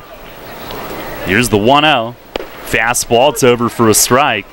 Until the 2 singles this inning, including tonight, the 1-2-3-6th, this being his 6th outing on this stretch, he had gone 8 innings with just 1 hit allowed until the 2 singles this inning. The 1-1, and it's just inside. Frias is 0 for 3. Fans getting a little impatient with a couple of close ones that James hasn't gotten.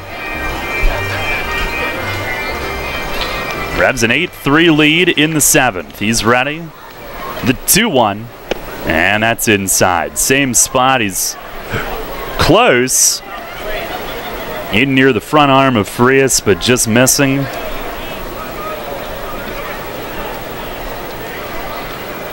Rico Noel is on deck.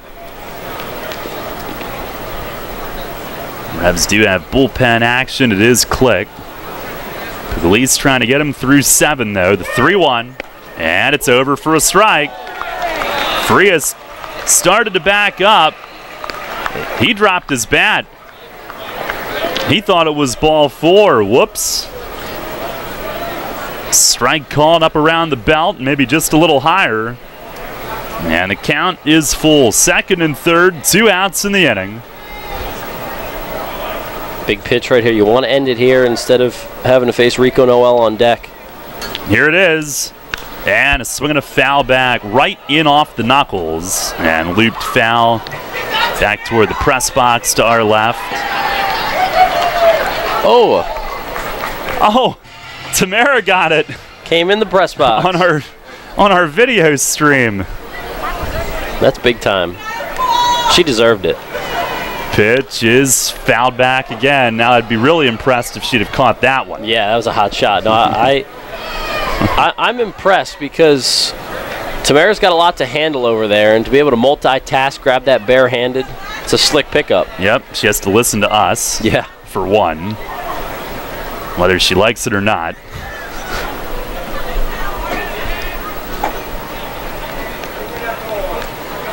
That's good stuff. She definitely brings a special energy to the video booth. Here's another 3-2. And a swing and a pop-up. Dent ranging out from short. Shallow left center. He is there. He squeezes it. James Pugliese on his 44th pitch in this outing tonight has gone 2 more scoreless innings. No runs, 2 hits. He leaves 2 in scoring possession. And it is stretch time here at the bank. It's York 8, Lancaster 3. Money and business are essential to the strength of a community. So is cheering and celebration and music and fun. That's why York Revolution games, concerts, youth sports, special events, and more happen at a place called PeoplesBank Park. PeoplesBank has been serving York County for more than 150 years. Always cheering, always celebrating, always committed to the things that make York County great. And to you having a great time at PeoplesBank Park. Peoples Bank, member FDIC, equal housing lender. Planning your next visit to York? Book your stay at Courtyard by Marriott. Conveniently situated near local businesses, shopping, dining, downtown, and local attractions, Courtyard by Marriott features a state-of-the-art lobby, inviting flexible spaces to work or relax, free Wi-Fi, our well-equipped fitness center, and the bistro, offering healthy options and refreshing choices, including Starbucks and an evening bar. Your stay is sure to be more comfortable, productive, and enjoyable than ever before. Courtyard by Marriott, 2799 Concord Road in York. Book your stay at 717-840-7840.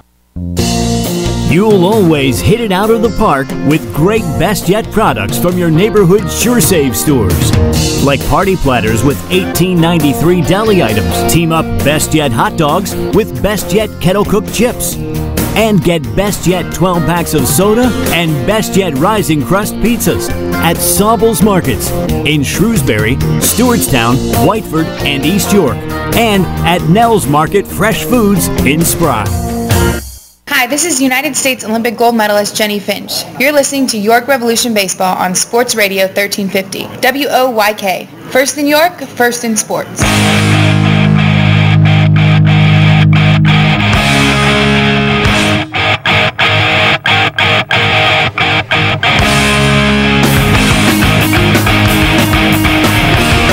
Three Revs lead it, bottom of the seventh. Another clutch performance from James Pugliese as he goes scoreless in both innings. Henry Castillo will lead it off against former teammate Luke Westfall, who walked Mitchell, but then got a fielder's choice to leave him loaded coming in the sixth. And he will stay in. Castillo will bat from the right. He is 2 for 3 tonight. And the first pitch, swing, and he fouls it back over the roof. On our York Mitsubishi out-of-town scoreboard, one other game tonight. New Britain hosting the Road Warriors. And it is an 8-6 Bees lead in the 8th. Revs are 1 behind New Britain in the overall standings. Pitch is a breaking ball, hit in the air a long way, but foul off to the right. 2 strikes. Diaz and Harris coming up this inning as well. Now Westfall initially brought in to face the lefty Mitchell, but as Michael said, it was more than just a one-hitter scenario, and he's got all switch or right-handed this inning. 0-2, and that's up high. In fact, the only other straight-up left-hand hitter on the team, Burgess, is on the bench tonight.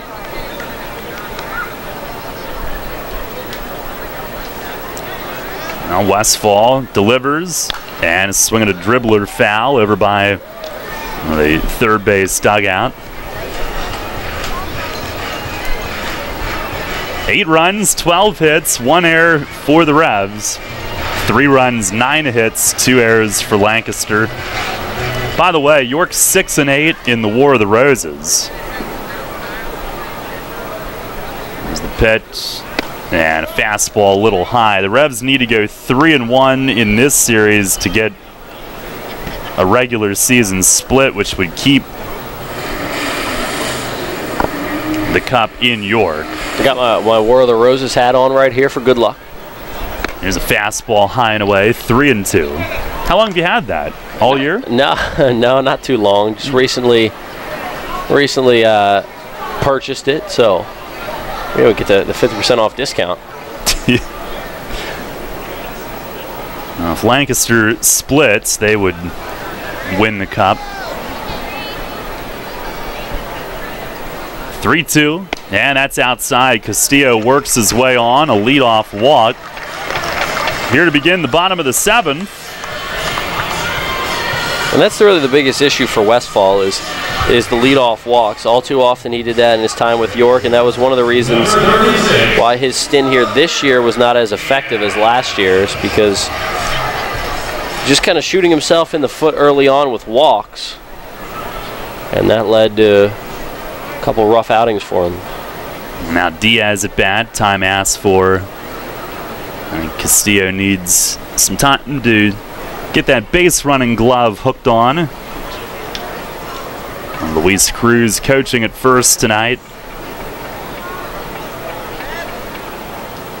And the pitch to Diaz, that's inside as he backs away. It's unfortunate that Cruz is relegated to duties like those, but he's over there at first, getting right into Castillo's ear to help him out. He's doing everything he can to help the team. The high socks, I like it. Throw over, Henry back standing. I'm telling you, Daryl, this is not a coincidence. Every time a guy goes with the high socks, it looks like they just shed 5 pounds. Yeah. I'm telling you, there's something, when you wear the high socks, it's a little slimmer look. Now the 1-0. Swing and a miss. Big rip from Diaz on that fastball. Well, Cruz looking official down there nonetheless. I'll give him that.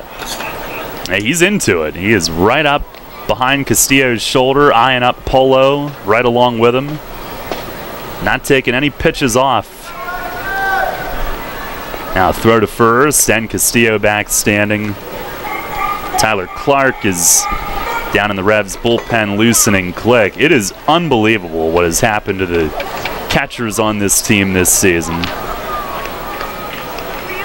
Now the 1-1, Diaz shortens, and he gets it down, and Westfall has to come over to the first base side, reaches down, traps it in the glove backhanded, and flips to first. He had one chance to make that play if he missed that. Kind of a hard bunt away from his follow-through, but he does make the play. Sacrifice is good, 1-3. Castillo to second, and after a big swing on the first strike, that bunt kind of caught the Barnstormers by surprise a little bit. Peoples now out for a mound visit. Well, I like that decision, kind of catching everybody by surprise. Diaz with the bunt, but now puts a runner in scoring position. And Zoe's had a good game up at the dish. He can make things happen with his legs, his bat. Just a chance to get another runner in scoring position. Barnstormers do have somebody up loosening. And here is Zoe, who's had a great night, 2 for 4. And both of his hits coming in that 6-run third inning. Drove in 2 runs on the second of those hits. Had a steal and scored a run as well. And the first pitch, breaking ball, hooks a little low. Castillo had a huge secondary lead. He had a big primary lead. It is Jared Lakin who's up in their bullpen, lefty. Now the 1-0, and a swing and a miss. Fastball up, and Zoe let it fly. Facing Westfall, who won a championship with him here in York last year. And Luke certainly served the Revs well. He's ready. And he'll lift the leg, turn, and look Castillo back. Well, everybody he's faced tonight is a former teammate. You can just go through the list, don't even have to say who's up. Just say it's what facing a former teammate. Now Westfall the stretch, the 1-1, and it's in the dirt, worn by Castillo. Luke now up to 21 pitches. Well, the 2 of the former Revs on Lancaster's team pitching back-to-back tonight. And then tomorrow's starter, which was supposed to be tonight's starter, is Nate Reed. He was in York 2 years ago. The pitch. Swing and a foul tip into the mitt of Castillo. That fastball at 93. And Zoe did not get cheated on that swing, 2-2. And he's not going up there to get cheated. So seen some vicious cuts from him tonight, but also the ability after a couple big cuts to stay short and true to himself and shorten things up. Revs up 8-3. Here's the pitch. Swing and a line drive, base hit, right field, his third. Here comes Castillo around third. Galen's throw, it's late, he slides in. Throw to second as well late. Zoe moves up on the throw, taking second base. It's a 3-hit, 3 RBI night for Alonzo Harris. He shoots one the other way, and it's 9-3 York here in the 7th. Well, somebody's heating up. This is good news for the Revs. The guy last year who just tore the cover off the ball, ran wild, did it all, played great defense. It's pretty refreshing to see him get going, and it's tough to compare him to Telvin Nash, the guy who came back at the same time, teammate from last year that got off to a really hot start. Here's Casilla now, slapping one on the ground to second. Bell right there, throws to first. Harris goes to third base with 2 away. So when you looked at Zoe's numbers compared to Nash, who got here at the same time, then you're thinking, big difference there. But now Alonso's really getting going, and we're seeing the potential that he has to help this team moving forward. And the Revs 13 hits tonight. The top of the order has been fantastic. Casilla, with that out, is now 2 for 4, but has scored 3 runs. And Zoe to third with 2 away for Melky. Westfall ready. First pitch, down and in, and Castile reaching right behind Mesa's back foot. He prevents a potential third wild pitch run of the night. Revs have 2 already. Mesa 1 for 4, RBI single socked off the arch nemesis in the first inning. Pitch, breaking ball, little high. The Revs here in the 7th. Got a leadoff walk from Castillo. Diaz bunted him over. And Alonso singles him home. 9-3 the lead. Here's the 2-0. Swing and a miss. Power on power. And fastball at 92. And Westfall getting extended here. That was pitch number 27.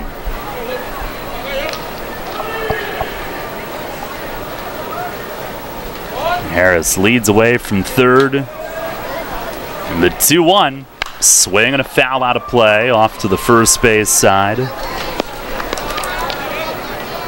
Tomorrow night, 6:30 again. We'll be on at 6:10. Wellspan Sports Medicine Silver Sluggers night.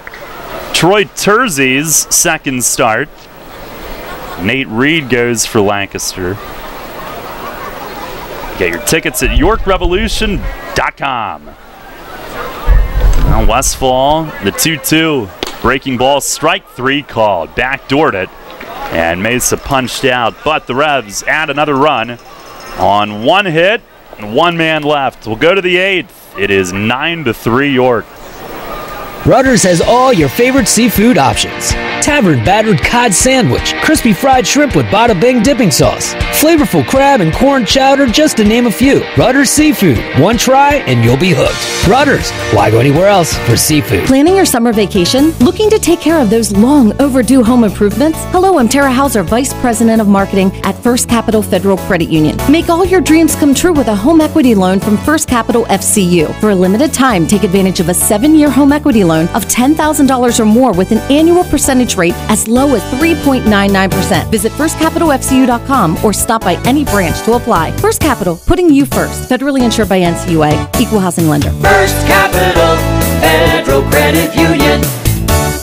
Columbia Gas of Pennsylvania delivers natural gas to 423,000 customers. Our commitment is to do it reliably, efficiently, and most importantly, safely.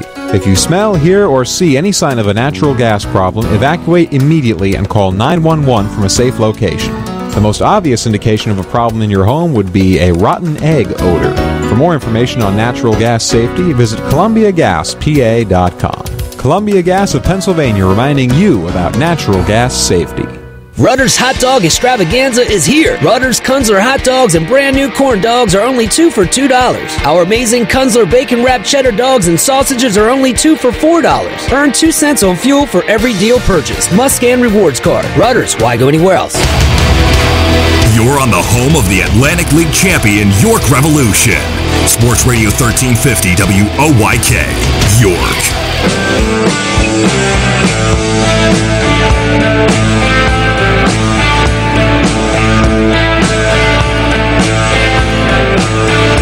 Head of the 8th inning, brought to you by York Dental Sleep Therapy. You might be thinking about sleep soon as we get late into the night. If you're suffering from sleep apnea or the effects of your CPAP, sleepless nights maybe, Dr. Bell may have an option to help you.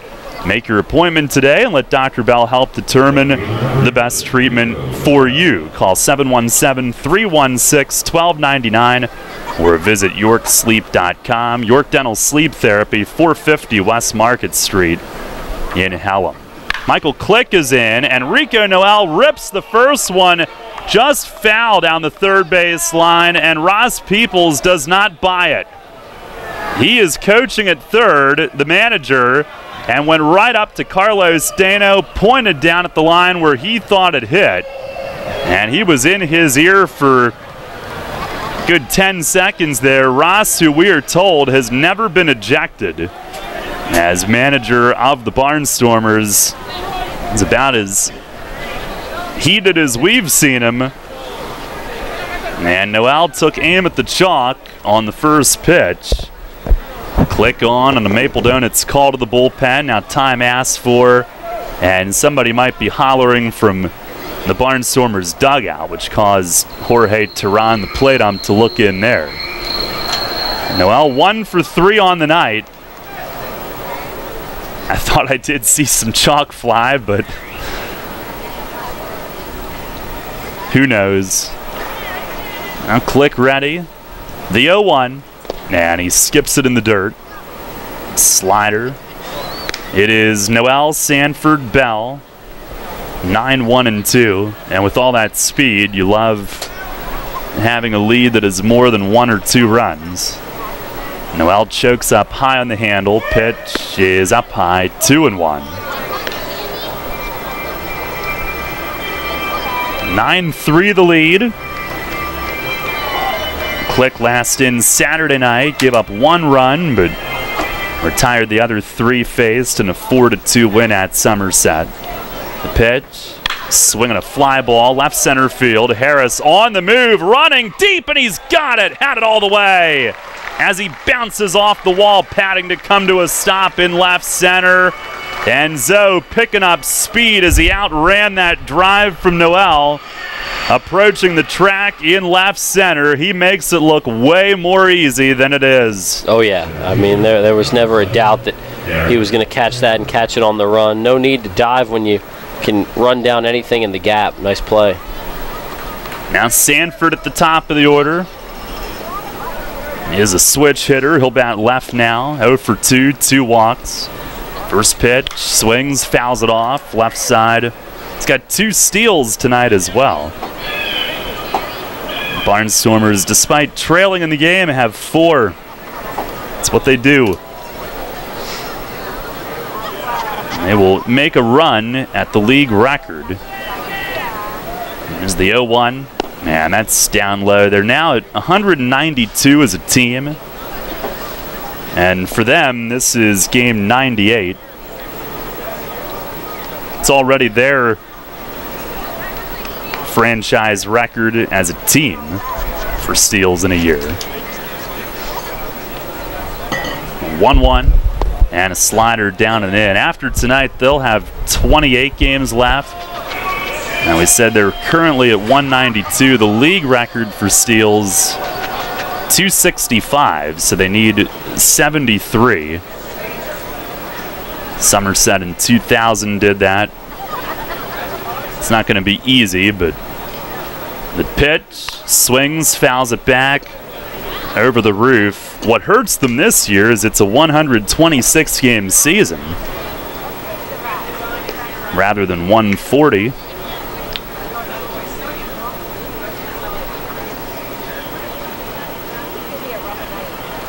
And Click kicks at the dirt as he gets himself against the rubber, ahead, or rather even, I should say. 2 balls, 2 strikes. Fires, and it's line foul into the stands the other way. Sanford just reaching and slapping it. Click a 2.25 ERA, 13 outings. 1 start included. 20 innings, 13 hits, 5 runs, 23 Ks, only 8 walks. After traveling the world, as his talents took him around the globe. Oh, he made it a worthwhile trip. Another 2-2. Fastball up and in. Pitched in Australia. Was in spring training in Italy. Ended up beginning the summer in Germany. Nothing like chilling on the beach watching the Super Bowl in Australia and then throwing CGSOs in Europe. Coming back to York and doing it all.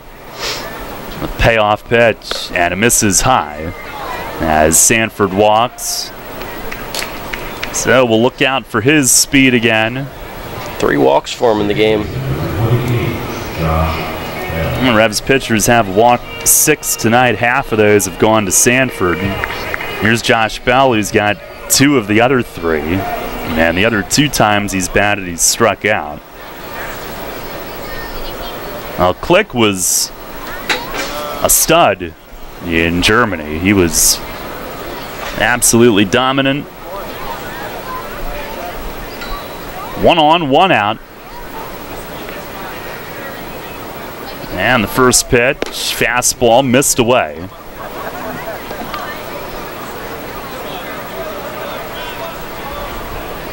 Bell, the hitting coach. And for the second straight year, they've had to activate him as Click steps off.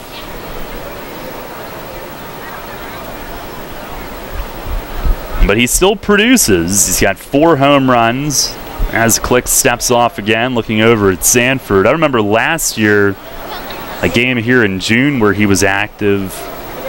He might have just been activated, and he put one on the back of the lawn in right center here. It's impressive. It's not easy to do. On the 1-0, and a check swing foul over by the Barnstormers dugout. Well, they're going to send him to first. I think they called a catcher's interference again. Oh, my. Second one of the night on Diaz, and we've had an inordinate number of those this season, more than I've ever seen. I don't know that I've ever seen 2 in one game, though. Well, I think Clark did it twice in one game. Did he? He might have. Something tells me he did. He might have. Southern Maryland, it might have been. Yeah, you know what? I think you're right. I don't think I've seen it twice in a game, 2 times in a season, though. Well, here is Blake Galen. 2 on, 1 out. That'll be another error. Pitch from Click is just outside. It's an error and no at bat for the hitter. Galen tonight 0 for 4. 2 strikeouts.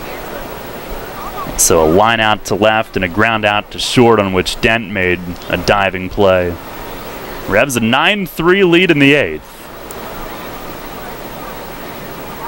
And Click with a step off, again keeping tabs on Sanford.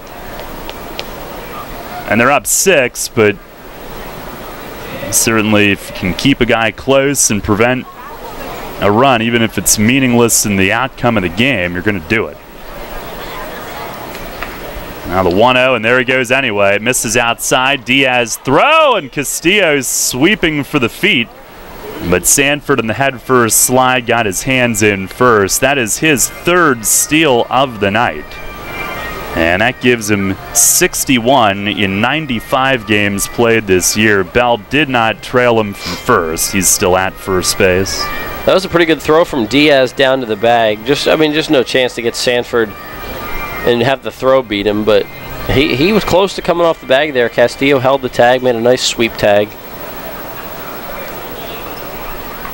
Now 1st and 3rd. Here's the stretch, the 2-0, and a high towering pop. At second base, Casilla is under it. Couple steps toward the bag, now waiting, and a one-hand grab made. That was a skyscraper, and there's 2 down here in the 8th.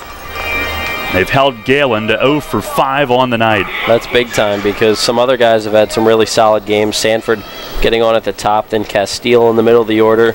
Parides the homer. But to keep Galen their 3-hole hitter, this team kind of goes when he goes offensively. Now they go when Sanford and Noel and the base stealers go, but offensively it's Galen that kind of powers the charge. They've done a good job against him, and they have kind of all season. And now Paredes, who's keeps saying switch hitter. They have 6 of them. 5 of the 6 are in tonight's lineup. And the pitch to him batting left, it misses away. 2 for 4, homered back in the 3rd inning. Which gives him a 10-game hitting streak. joined Lancaster about a month ago. He was playing in Korea earlier this year. Dominican native awaits the pitch. Oh, look out, in tight near the ribs. Paredes, who's been to the big leagues with the Astros, Orioles, and Phillies. Originally signed with the Yankees, but was dealt to Houston when Lance Berkman went to New York. And single A with the Astros, a teammate of Jose Altuve, J.D. Martinez. Here's the 2-0. Down and in, and it got past Diaz. Coming home is Sanford to score. Bell goes up to second, rounds it there. It's a wild pitch, 9-4. I think it's the 4th run tonight scored on a wild pitch. 2 for each team. And now a 3-0 count on Paredes. Been a strange game in a lot of ways. Yeah.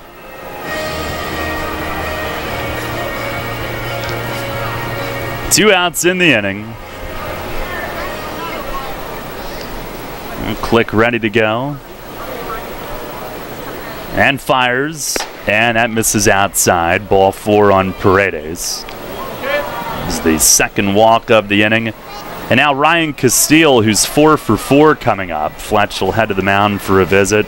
And this is why those insurance runs are in the 6th and 7th inning are huge, because you have that extra room to work with. You don't have to worry about being perfect. Right now, Click just has to get out of this inning, keep it a 5-run game. Even if one more run scores, it's okay, but you really want to keep it where it is. And that's why adding on after a big inning, you can't get complacent, and teams usually don't. It's just usually the other team's pitching staff figures it out, or you can't go 6 and just throw up another 6 or a few more after that. Sometimes there is that lull, but it's important to add on, and the Revs have done that.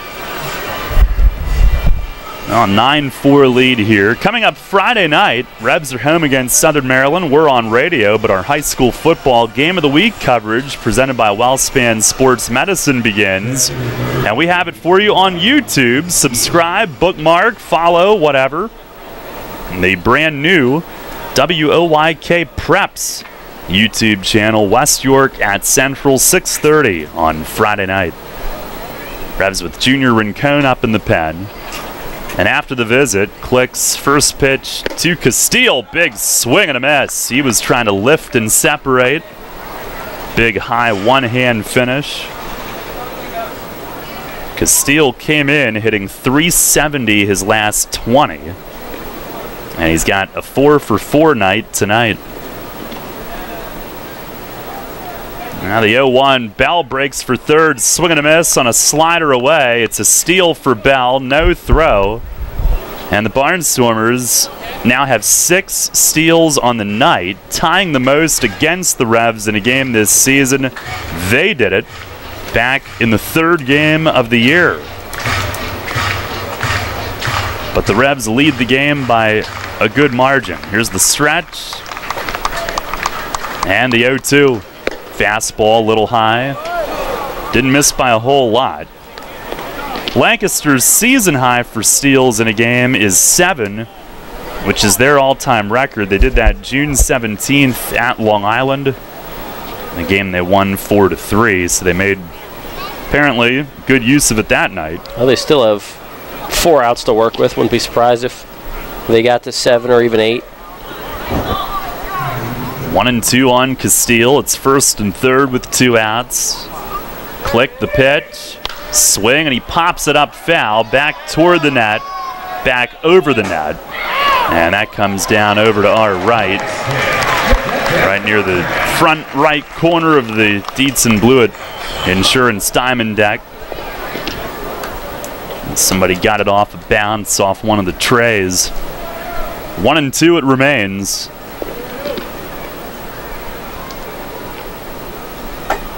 Click, set again. Fires. Swing and a foul back. As that'll get up onto the roof. In a lengthy 8th inning, Click trying to hold them to just the 1 run.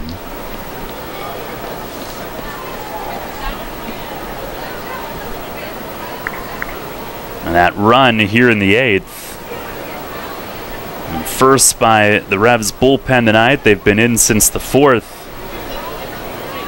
Now the stretch. Click fires. Swing and a miss. He struck him out. A high fastball to end the inning. And he's going to jaw at Jorge Teran walking off the mound. Click frustrated. Has been with some of the calls recently. And Fletch is going to come out and try to save him a potential toss. But he wanted some earlier in the inning, and now he's been thrown. He leaned in for another word. Fletch in front of him. And now Fletch holding Click back. Click realizing he was thrown out of the game, went back for some more. And now Fletch is thrown out of the game. And now he gets in the face of Teran. He was trying to be peacemaker. Why did he get thrown? Now he's going to come to home plate and cover it with dirt. Unless he said the magic word. But they ought to let some of that stuff go. It's said so often down in the field anyway. I don't see why he got thrown out that quickly when he was trying to come out and protect Click. No, and I mean, Click, honestly, at that point, kind of just expected him to walk off after he got out of it.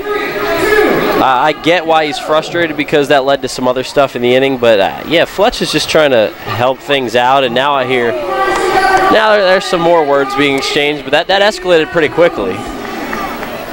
Well, we'll go to the bottom of the 8th. Fletch had to get a little more of his money's worth in after that, and the Revs with a 9-4 lead.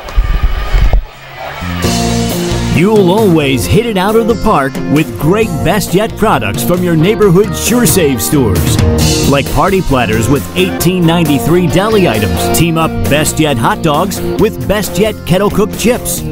And get Best Yet 12 packs of soda and Best Yet Rising Crust pizzas at Sobel's Markets in Shrewsbury, Stewartstown, Whiteford, and East York.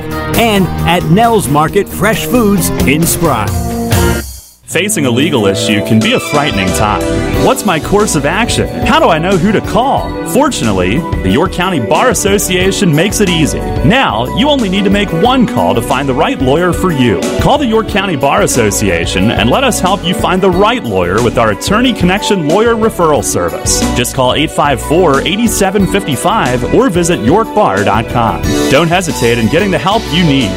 Contact the York County Bar Association and let us help you find the right attorney at the right time. You trust AAA to work at every mile. But AAA doesn't just cover your car. They can also cover your home. AAA Home Insurance protects every square foot. And when you add AAA Home Insurance to AAA Auto Insurance, you get more protection and more savings. Insurance that's not just insurance. Talk to your local AAA insurance agent today or visit AAA.com to learn more about AAA Home Insurance. Hi, this is Mark Mason. You're listening to York Revolution Baseball on the home of the Revs, Sports Radio 1350, WOYK.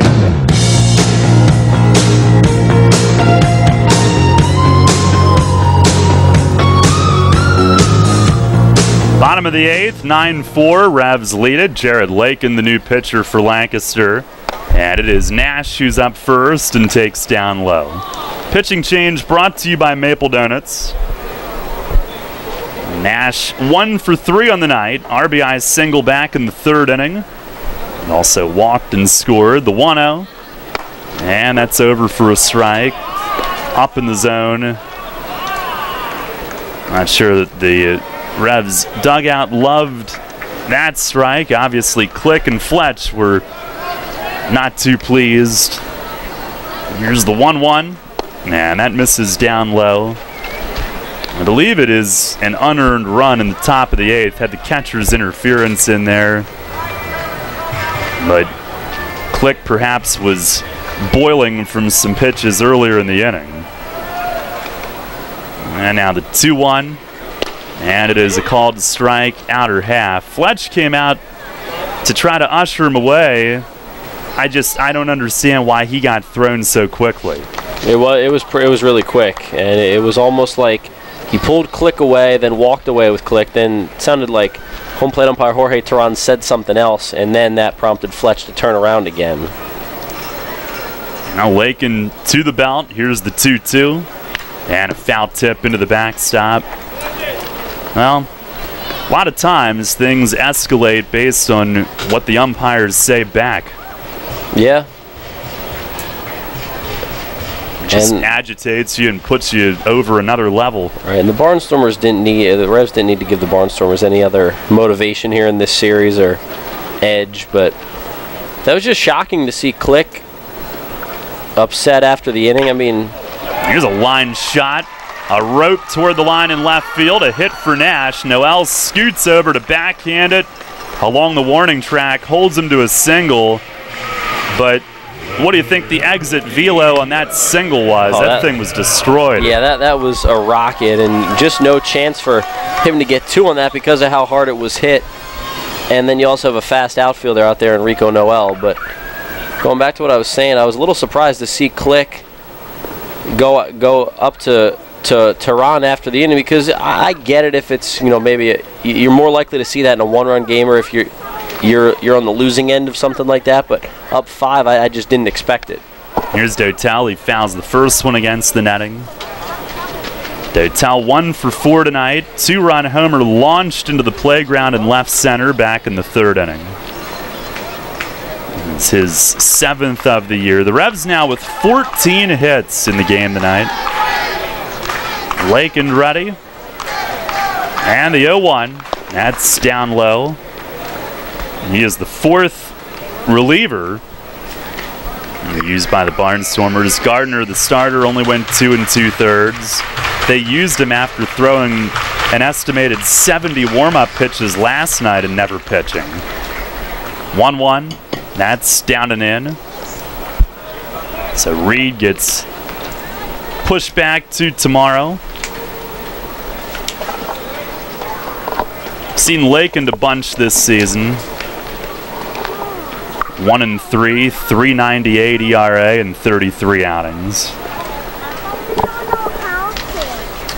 Now the pitch to Dotel and a swing and a looper to right field, falling, and that's in. He's got another hit, and the Revs with 15 as he dumps it in front of Galen coming in right field. Revs with their first 2 on here in the bottom of the 8th. First and second, no outs. 6 guys with multiple hits now. Spreading the wealth around tonight. The Revs with their most hits in a game since July 13th when they had 15 against Long Island.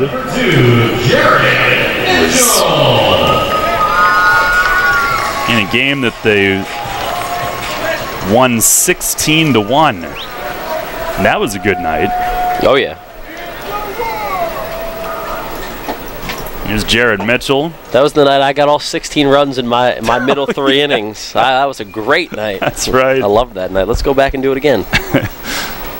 First pitch is tap foul at the plate. I think down off, well, obviously down off Mitchell's foot if it was foul at the plate. Straight down off of him. No balls and a strike. He's 1 for 3 tonight. Infield hit, a walk and a run.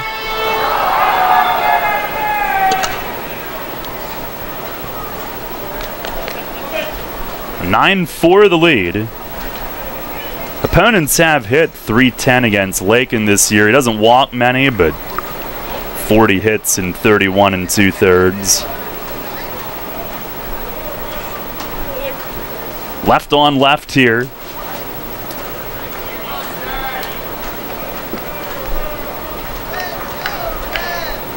And now to the belt.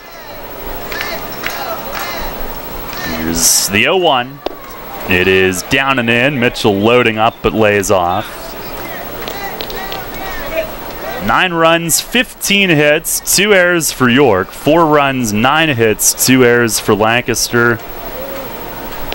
Revs looking to win their 4th in the last 6. And to think about it. Thought you were coming up with a new number there. Here's a breaking ball. It's a called strike, 1-2.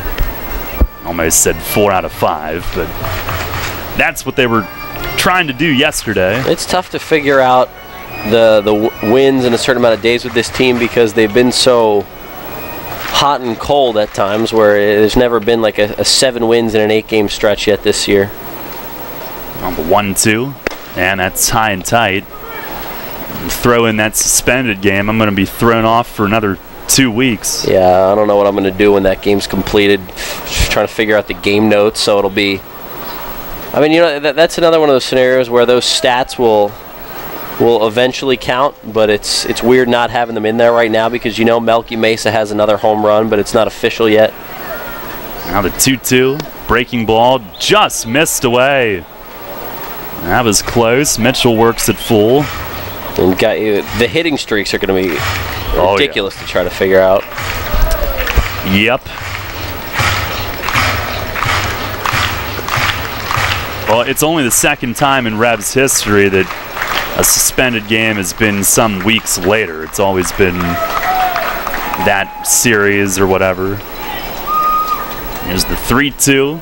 Breaking ball, check, swing, foul tip. Glanced off Castile's glove and on back. To the point about hitting streaks, Mesa right now technically an 11. I mean, it's officially right now a 10-game hitting streak with a hit tonight, but it's actually 11 because of the home run. Had at least one hit in that suspended game. So that'll be fun to figure out.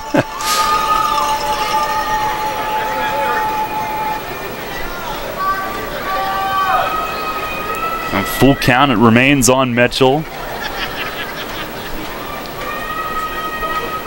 Lakin fires home, and it's up high. Ball 4, bases loaded with no outs. And Lakin is going to be left there to wear it, whatever happens, although now Anderson De La Rosa, slow walk toward their bullpen. He's thrown 17 pitches, does not have an out. At some point, somebody has to just eat innings and work out of a jam, take one for the team. Right now, it looks like it's going to be Lakin. He can still get out of this with no runs scoring, but the Revs have already left the bases loaded once tonight. They've left 2 on twice, so got to come through. And here's Dent, first pitch swinging, fouled off. That'll hit the first base roof. Dent tonight, 2 for 4, a double and a run. On our York Mitsubishi out-of-town scoreboard, New Britain's beaten the Road Warriors 8-6. Revs with a win would keep pace, a game behind New Britain in the overall. And the 0-1, and a comebacker off Lakin, ricochets toward first, no play. It's 10-4. On an RBI infield hit for Ryan Dent, his 3rd hit of the night. He bounced it off the torso of Lakin on his lower body, perhaps the buttocks, and it ricocheted partway toward first. Hobson had to come over to play the ball, and they had no play to make at that point. Doing it all tonight, the Revs finding ways. Up and down the lineup, it's been awesome. And one thing I want to point out is that they've done this with only 1 home run tonight, the Dotel 2-run shot. It's been mostly singles, but has there even been a double? 1 double. Dent, I knew there was 1. Dent had one earlier, but just getting the bat on the ball, putting a rally together. Home runs sometimes kill rallies, but the Revs have really put a good one together in multiple innings tonight. Henry Castillo now, and he is spun away. First pitch in by his front arm. He's 2 for 3 with a walk and a run. The Revs now 10-4 lead with 16 hits. Hit totals had waned a little bit this past few days. Pitch is swung on, foul tip behind home plate. But with 16 tonight, that's now the most since June 28th. At Long Island when they had 19 hits.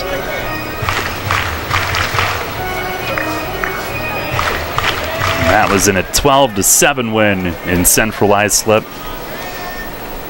Now the 1-1, breaking ball, dives low.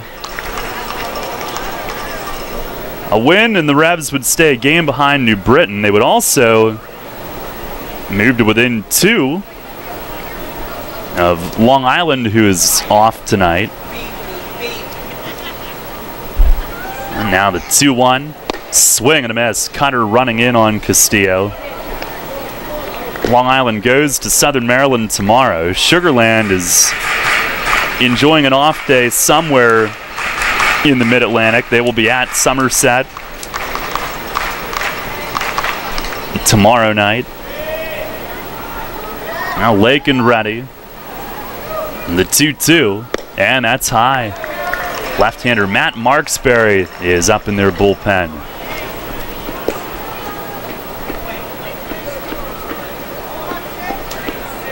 Lakin in search of his first out of the inning on what'll be his 25th pitch. And here it is. Swing and a miss, and it got past Castillo. Castillo is automatically out, but Dotel is coming home with the run. It went all the way to the backstop. And my goodness, for the third time tonight, the Revs have scored a run on a wild pitch. For the second time, it comes on a swinging strikeout. The other two move up. It's 11-4, and it'll be second and third for Diaz. Have you ever seen that twice in a game? 2 runs scoring on a drop third strike wild pitch? That I cannot remember seeing. Here's Diaz. First offering, he swings, bounces it softly back to Lakin. He gloves it from in front of the mound. He'll throw to first for the out. That is out number 2. It's pretty wild what you see in a full season in pro ball. I mean, last year when I was in the Northwoods League, I saw a lot. I mean, some wacky stuff. I mean, there was a game where there were a combined like 20 walks or something, and the next day there were a combined 0 walks in an extra inning game. Craziest maybe one-day turnaround I've ever seen, but I saw a 2-1-3 drop third strike put out. I mean, I saw some weird stuff, but I mean, just in the couple of years I've been either in a college or pro league, I haven't seen this many wild pitch runs. Now Alonzo Harris, who looks at a strike. Well, Castillo's had some awfully tough ones to try to handle tonight. Alonzo 3 for 5, 3 RBIs. The 0-1. Down and in, he has to dance and protect the ankles. Now the Revs now with 11 runs. That is their most in a game since July 13th. That 16-1 win against the Ducks. A month and a week ago. The 1-1. Swing and a foul tip into the mitt of Castillo. Revs did have Rincon loosening. I'm assuming it'll still be Junior in the 9th. Well, they set up in the 1-2, and it's down and in as again Harris shuffles the feet.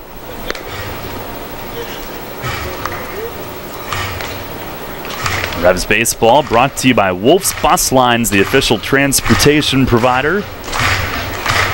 Harris, a couple of huge practice cuts outside of the box. Now ready. And the 2-2. Slider in the dirt, and Lakin fell. He slipped, and he ended up on all fours at the front of the mound, a full count. And a very difficult inning for the Lancaster lefty. Just got a little weirder for him on his 30th pitch, as his spikes gave out. 3-2 on Zoe. Marksberry in their pen is ready and waiting if called upon. 3-2, swing and a foul back. Harris sends it back into the White Rose Hall.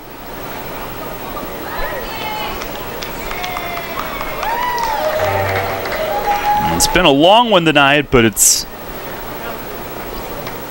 way more pleasant when your team's having this night at the plate. Another 3-2. And a ground ball broke his bat, rolled to third. Paredes has it, shuffling to his left, throw a little high, but Hobson comes up and comes back down on the bag.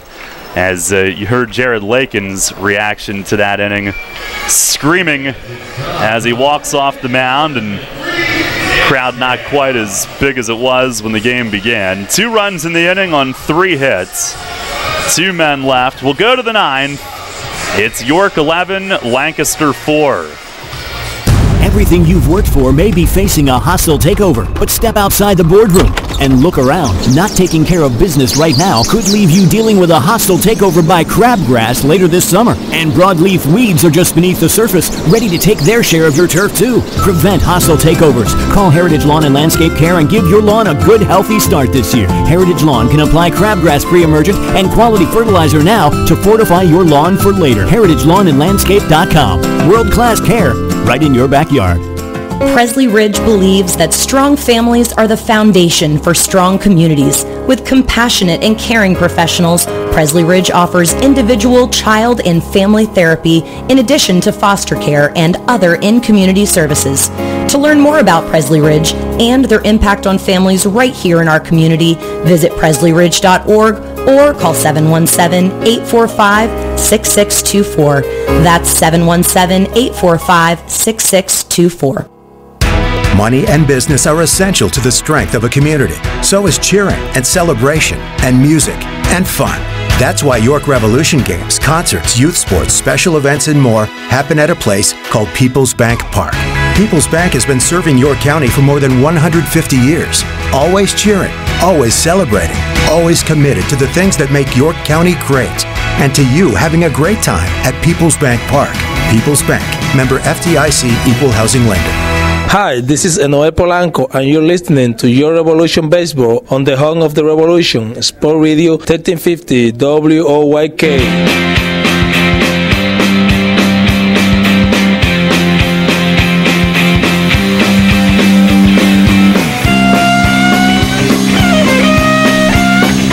Head of the ninth inning, it's an 11-4 Revs lead. Junior Rincon is the new pitcher. Pitching change brought to you by Maple Donuts. And it is Trayvon Robinson to lead things off. 2 for 4 tonight. Double and a run scored. And the first pitch, fastball up and away. Revs looking to take the opener here, get back to 500 in the second half. Overall, they came in tonight 50-50. You can add that. Here's the 1-0. Fastball a little high. Robinson starts to turn and stops in time on the appeal to third. Rincon was last in Saturday night at Somerset. Saved that big win there. That was his 10th. Grant Sides this year had 13. So a duo with double digits. Pitch. Fastball. There's a strike. 94 on the outer black. And how rare is it? Well, it's the first duo with double-digit saves for the Revs since 2012. Ricardo Gomez that year had 17. R.J. Rodriguez had 13. 2-1. Swing and a miss. He blew that one by him at 95. It's the third time in Revs history that they've had 2 pitchers log double digits. It also happened the year before 2012, 2011, when Michael Nix had 18 and R.J. Rodriguez had 10.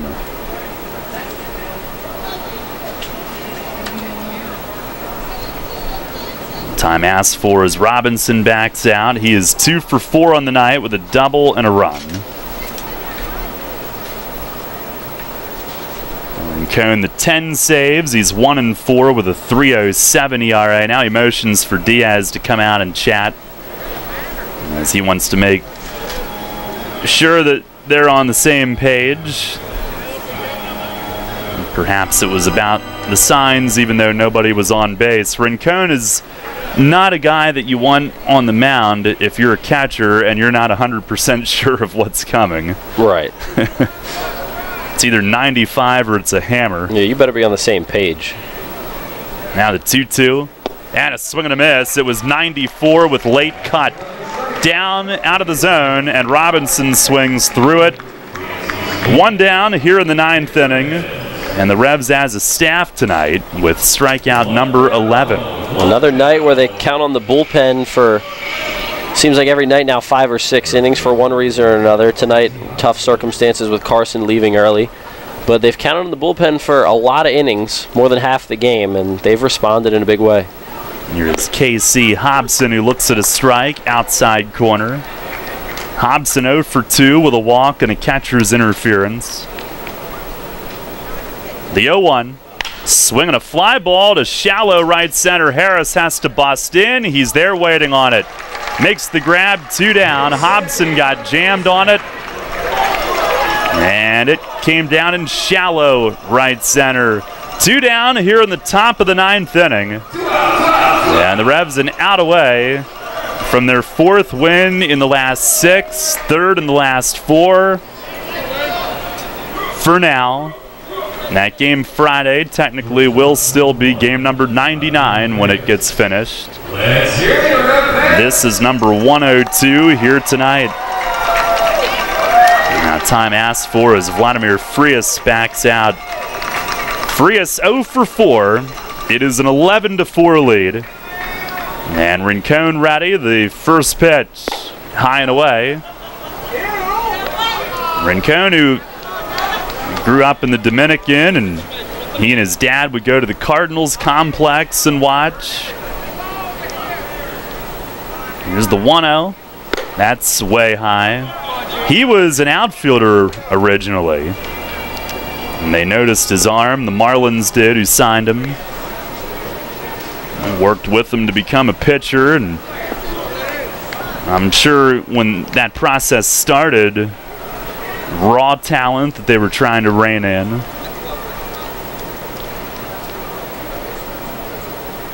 Now set, here's the 2-0.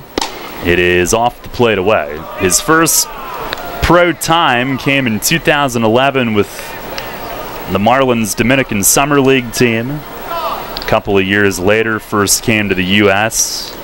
New York Penn League as he fires a strike in. Also in the Brewers and Braves systems, reaching Double-A with those 2 organizations. Now ready. 3-1. And that's over for a strike. On a cool 94. Full count. And the fans will come to their feet. Rincon ready. And the payoff pitch. Swing and a pop-up foul. This will get out of play, though. Third base side and back. And we'll do it again. 11 for the lead here in the 9th inning. This is a 7-game homestand beginning tonight. Rincon ready. He fires. Swing and a pop-up foul again. Castillo over toward the third base dugout. This is into the seats. About 5 rows in. A guy wanted it. He was under it, ready to catch it barehanded, and then thought better of it and just got the heck out of the way. No, it stays full. And Rincon steps off now. Looking to start off this 7-gamer right. Another 3-2. And a swing and a line drive, shallow center. Harrison, he's there. Game over. And the Revs kick it off with an 11-4 thumping of the Barnstormers here tonight. The first of 4 in this series. The final 4 meetings of the regular season between these two.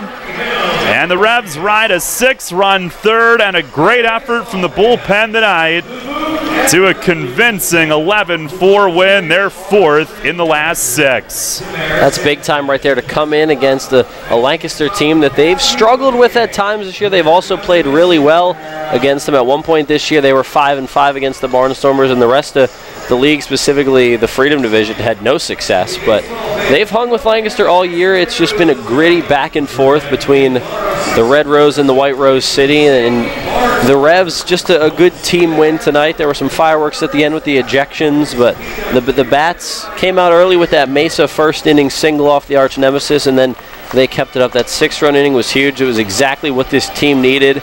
And boy, did they really get a spark lit under them. I mean, the entire team. The pitching was excellent. Unfortunate that Carson had to leave early, but the bullpen really picked up the slack, as they have so often this year. And the offense, I mean, we know what this team can do, and everything came together tonight. Well, a 16-hit performance for the offense. And the Revs win it here tonight in their first game back home. 11-4 is the final score. Stay tuned. Post-game show follows next. Hear that? It's the sound of summer. Sound nice? Call Kona Ice. We do it all. Schools, sporting events, parties, both corporate and birthday. You name it, we'll be there. We bring the party to you. If you need a little bit of fun in your life, we're the shaved ice truck for you. Oh, and we fundraise too.